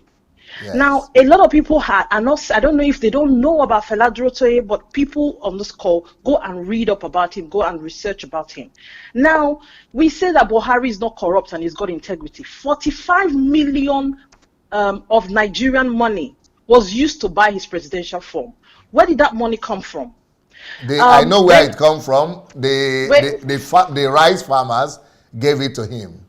Sir, that is not true. That's a lie. That's what they are saying, but it's not true. I saw the video. I saw the video of the donation. I can send it to you if you need, man. Sir, did they send you the bank account? Well, did they send you the bank account? No, the people, the INEC confirmed it. Okay, INEC cannot be the one to confirm it because the buying of the form, sir, it's from the party. So every candidate will buy their form. The money goes to the party. Oh yeah. So sorry, did I say yes, INEC? So I meant to say that the neck. Is it the party. Party neck. The neck, exactly. But they are all the same people. They are all APC candidates. Sorry, they are all APC members. So they can tell you anything. If they cannot show us the bank statement that he bought his form and he paid. And I saw the logic. Why is it that you? That is nothing. You want to know where he got the money from. It's not a big deal. No, sir. No. So this is what I'm saying. The corruption that has been shown from even just the campaign. So, for example, the monies that they get to a campaign with, where is the money coming from? The money is from our national purse. It's from our children's inheritance. It's all the money that they are supposed to be putting on doing roads. And it's not just Buhari. PDP is the same thing. The money that they're supposed to use to build hospitals, the money that they're supposed to use to pay pensioners. All of these are our money these guys have stolen. And they have now used it to run campaign. So this is what I'm saying. The candidates that are coming there that are asking for donations from normal people like us are Fela Durotoye, Showore, Chris Mogalu. So these guys are, I don't know about Showore, much about Showore, but I can tell you about Fela Durotoye. Fela Durotoye is a credible candidate. He's somebody that has values. He's somebody that has been doing nation building for the last, I think, maybe 14 or 15 years. So you want to tell me about him? No, I'm not telling you about him, sir. But I'm just Because saying that you can ask promoting, him. You ask him who is Pastor Sunday and what is the relationship I have with him. I know, sir, but what I'm saying is what everybody is saying is that Buhari is the most credible candidate. I don't agree with it. Okay, let's say Fela is good enough, but do you really, in your heart of heart, think that in this particular election, Fela stands a chance of winning? The reason why he may not have a chance of winning is because many millions of Nigerians like myself, young people like myself, are actually saying their vote will not, they'll waste their vote if they vote for these guys. So if you have, for example, because the last election, the Buhari won, I think it was about 30 million votes out of a country of 180 million people. So that means that there was a large number of people that refused to vote because they did not like the options they had. So what we're saying is, right now, let's look for the credible candidates. Let the young people like me and you, those of us in diaspora, all of us, we have a lot to play, a role to play, to talk to our people. Let them not vote for the people that have killed the country for the last how many years. Country has not moved. It's PDP, APC. They are the same people. They are one party. So let's look for the parties, the people that are coming on. Let's give them a chance. Because if one of us, 10 of us, 20 of us, 100 of us, thousands of us say, let's look for a second, an alternative candidate, that person would win. But because many people are saying today they don't have a chance, they don't stand a chance. So let's not bother. That's why they will not win. That's my point, sir. I'm not trying to say that. I hear you. I got your argument. Thank you so much. Thank you so very much. Thank you. Thank you very much. Yeah. I was going to say I'm going to even make a concession the moment they are able to come together to present just one person, because I don't know who to vote for among about 4 of them who are younger and frontliners among them.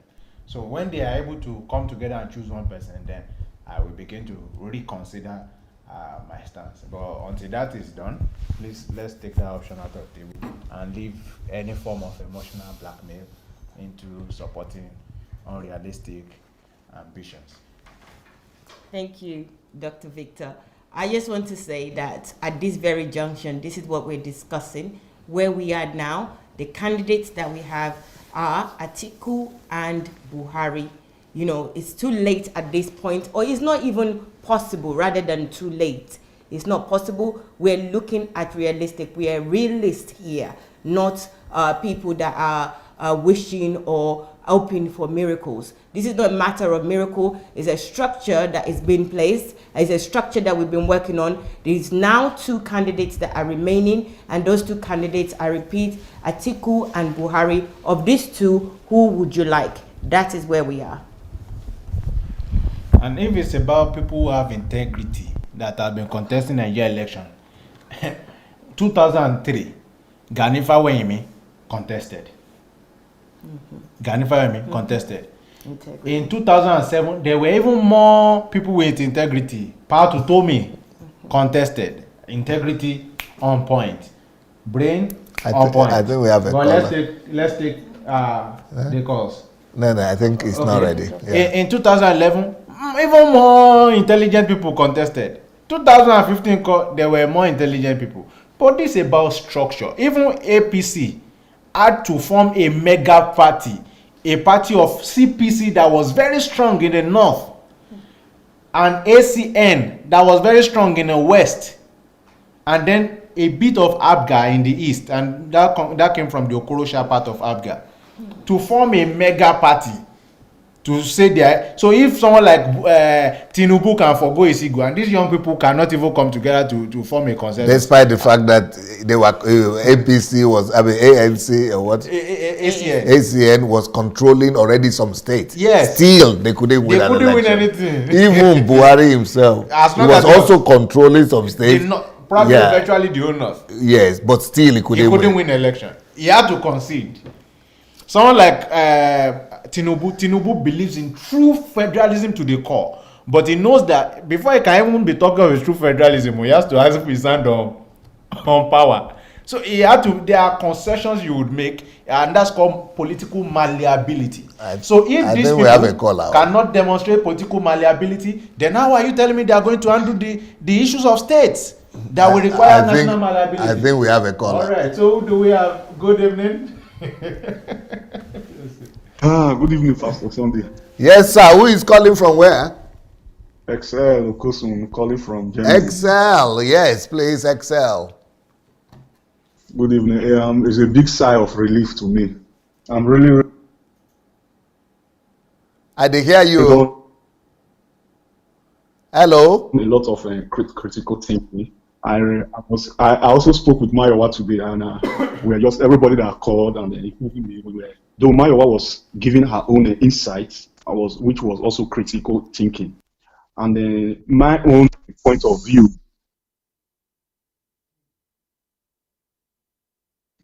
Sorry, a call came into my phone. Can you still hear me? Yeah, we can hear you now.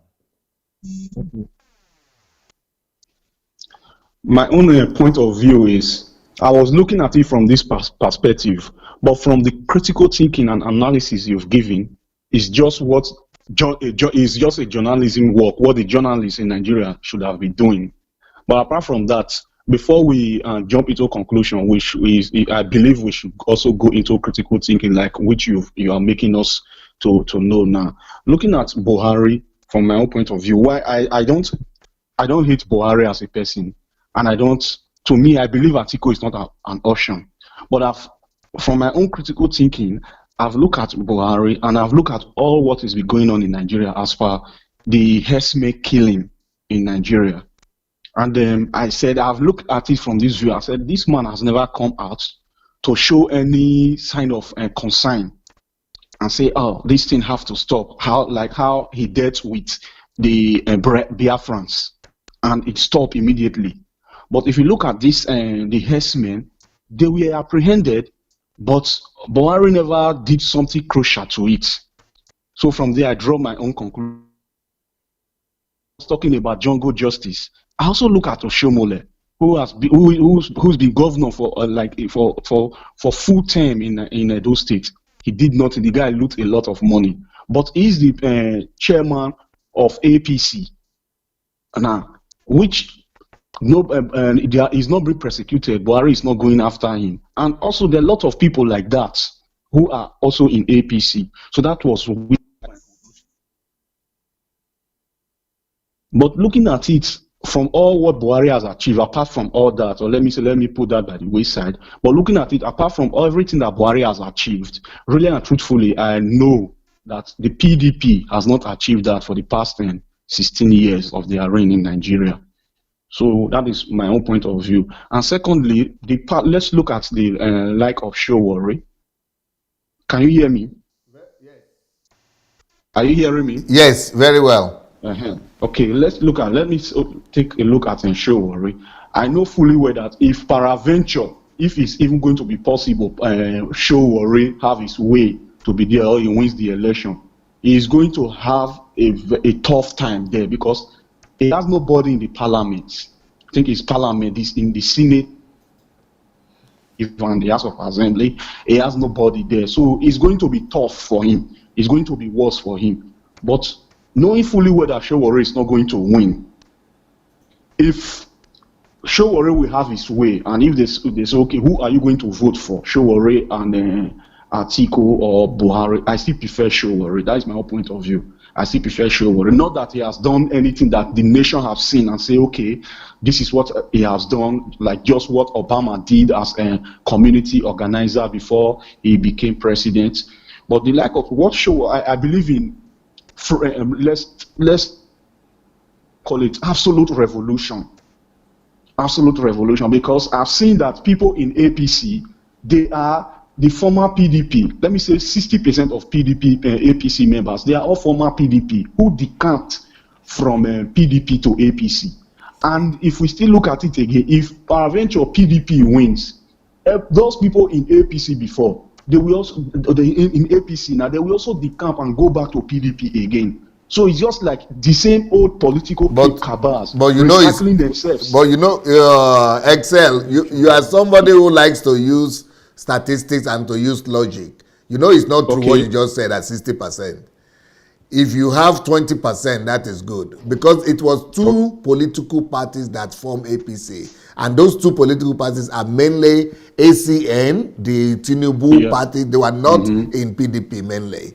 They were always in opposition. They were never in PDP. And then the people in the party of Buhari himself, they were never in PDP. They were always fighting PDP. They came from ANPP. So they are APP to CPP. so they are the main core of. Nigerians just say that because they see Amaechi there and they see Akwaboye there.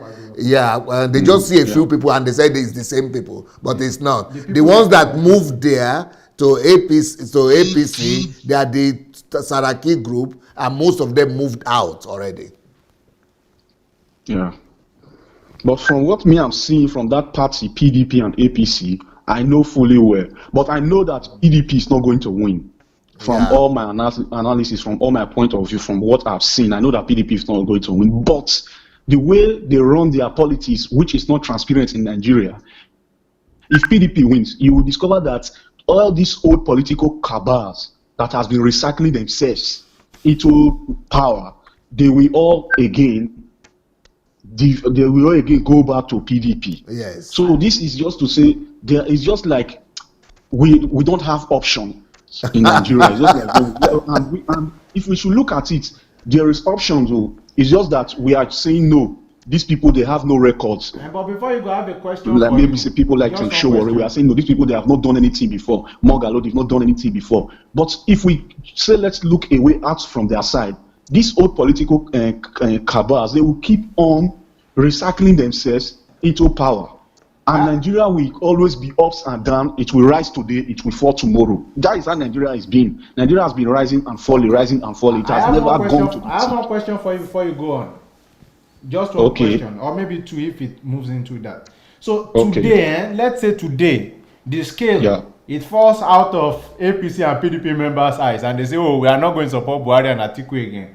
We are coming to support Sowore. Will you reject them? Okay. You say, I didn't get. Will Sowore reject them? If today, if all members of APC and PDP, they say, no, we are not supporting Buhari again. Now we want to come for Sowore. Will your party, will Sowore reject them? Sowore is not my party, but I know Sowore will not reject them. Which party? No party. Which party in Nigeria will reject them? No party will reject now. Because they are coming from PDP I don't think so. They won't reject. That's exactly the principle.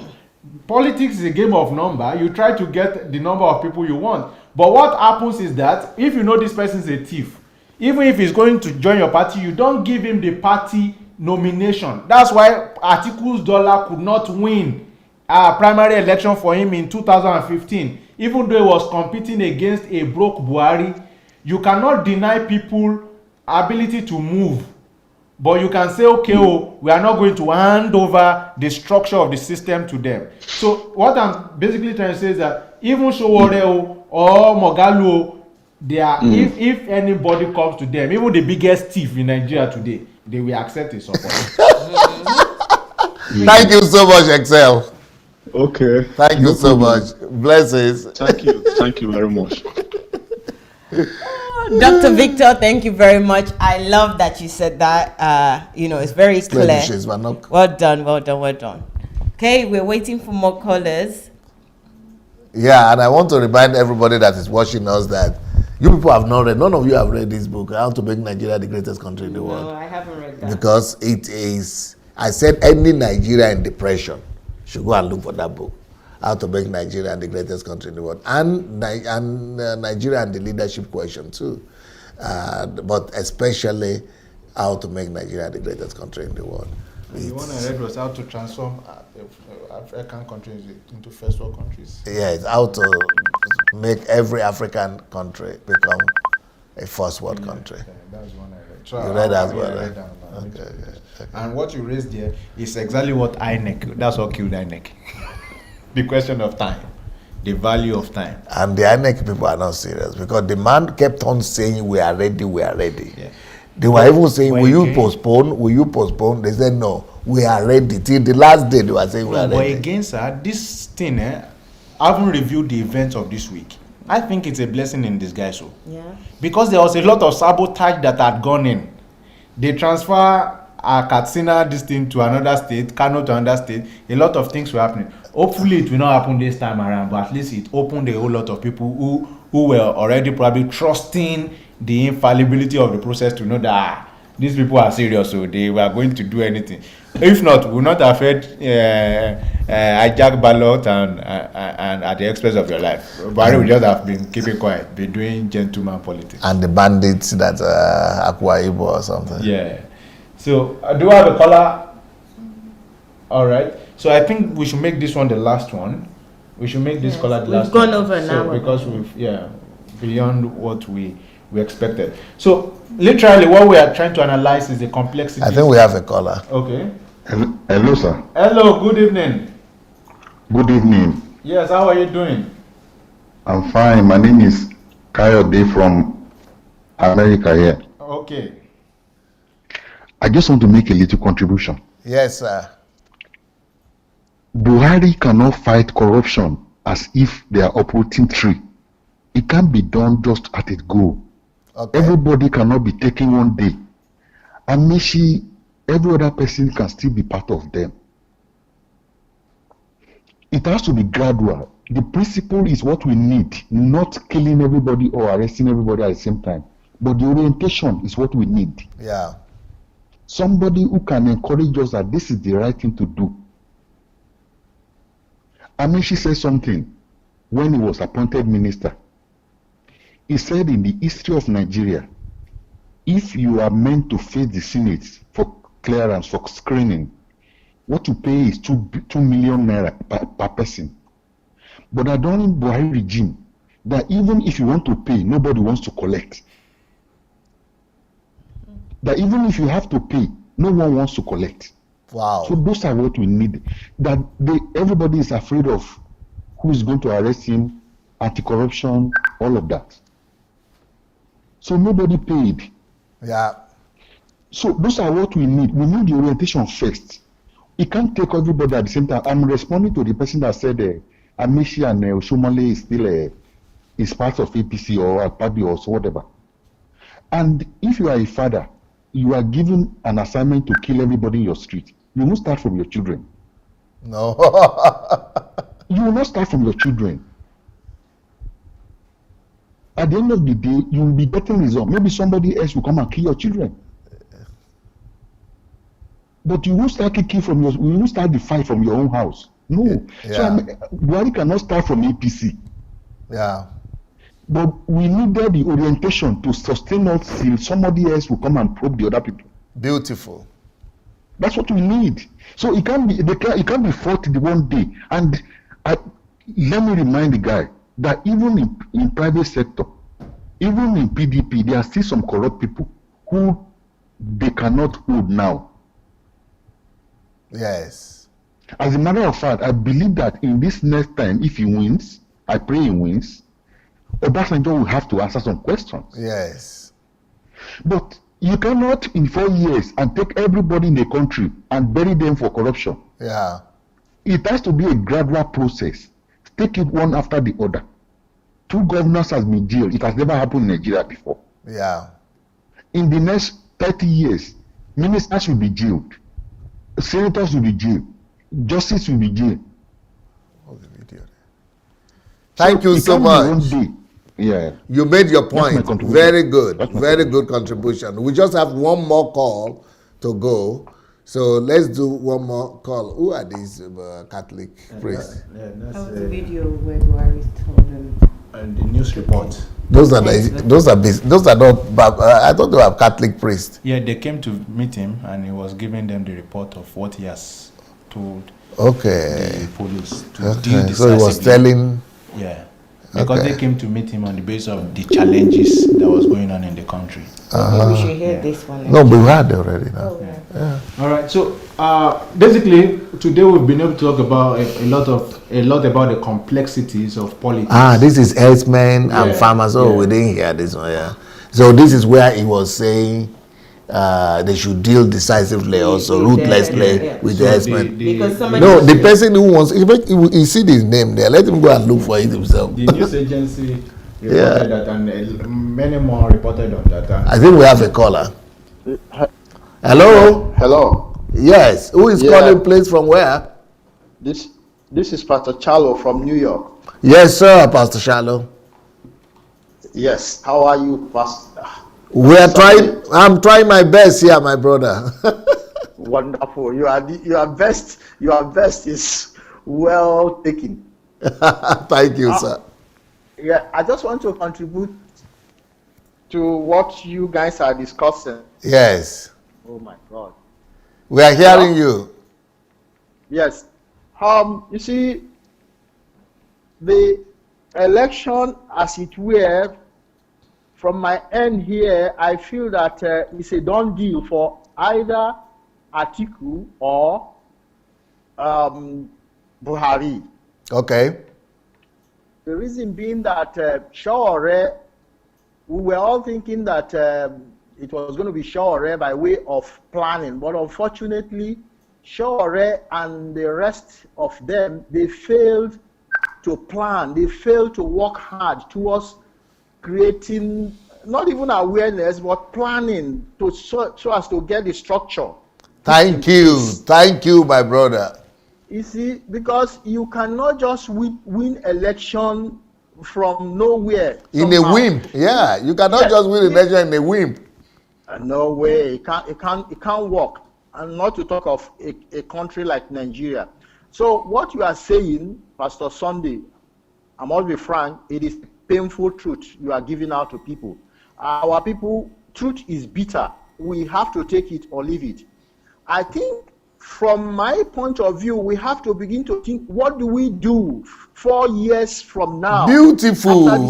This guy gets sense. Not this guy gets sense. Talk about this, because there is no way we could go back. It's just like setting back the hand of the clock. What do we do if it is going to be Shawore 4 years after the coming 4 years? What are we going to do to bring Shawore or whoever?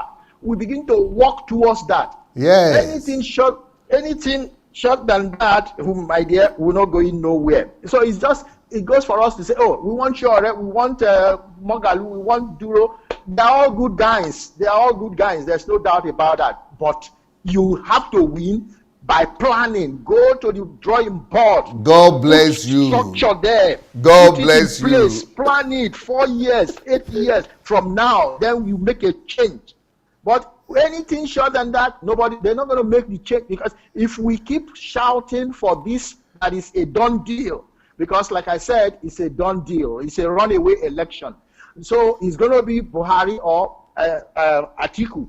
But again, come to think of it, if we tell them this truth, they feel that, oh, you are not saying the Mayowa was shouting yesterday, I think it was her yesterday program, on and on and on. It was as if it was going to be face-to-face fight. No, she was telling them the painful truth.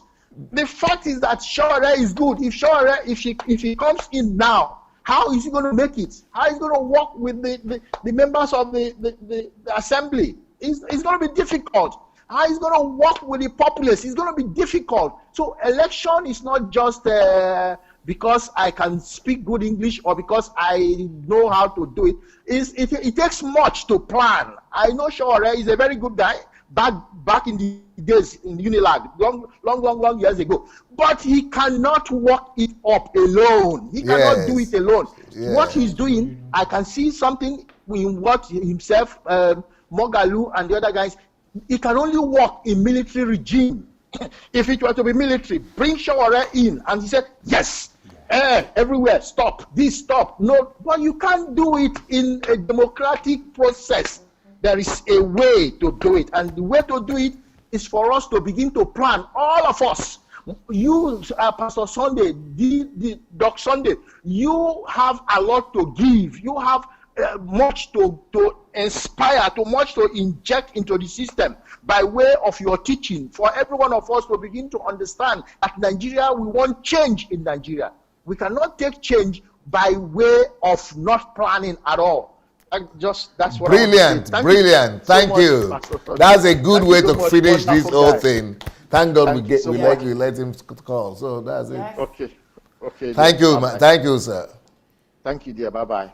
Thank you, everybody. We appreciate you for joining us today. I hope you will find reason in some of the things that we've shared. Of course, the choice is yours, but the choice is between two candidates. I repeat it. I know it pisses a lot of people off, but we have to say what we need to say. Truth only. And we have two candidates. You have Atiku and you have Buhari. A or B. That's it. That's all you need to choose.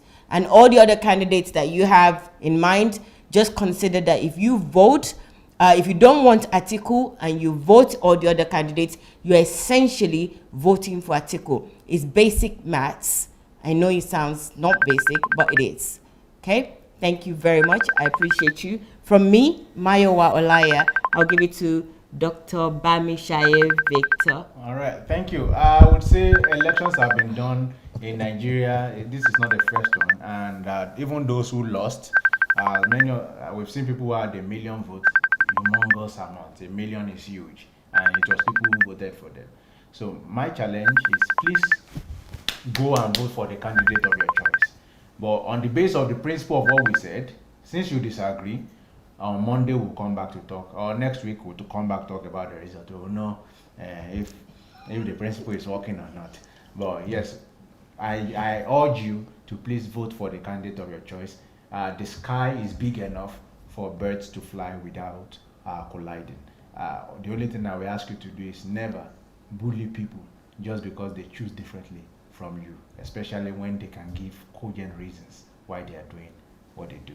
So see you, and we remain one country, one people, and a nation under God. God bless you. Even if you are not going to vote, look at that book very well. This book here. Look at it very well. How to make Nigeria the greatest country in the world. If you need to give yourself some good mood, and you just need to get out of anything negative, all these negative things you have been hearing about Nigeria, read that book. Once you read that book, or the other book too, how to turn everything negative to positive, but this one is about Nigerians, you will just say, in fact, you will be rolling on the bed or on the floor just out of joy that you got to read this book here, How to Make Nigeria the Greatest Country in the World. It's there for free on Kindle Unlimited. But I will still have to come back to do my program today, or maybe I should just cancel it. I think I shouldn't cancel it. But I'll come back in the next 10 minutes and we'll continue our leadership series. A leader is a ladder. Thank you so much. Peace.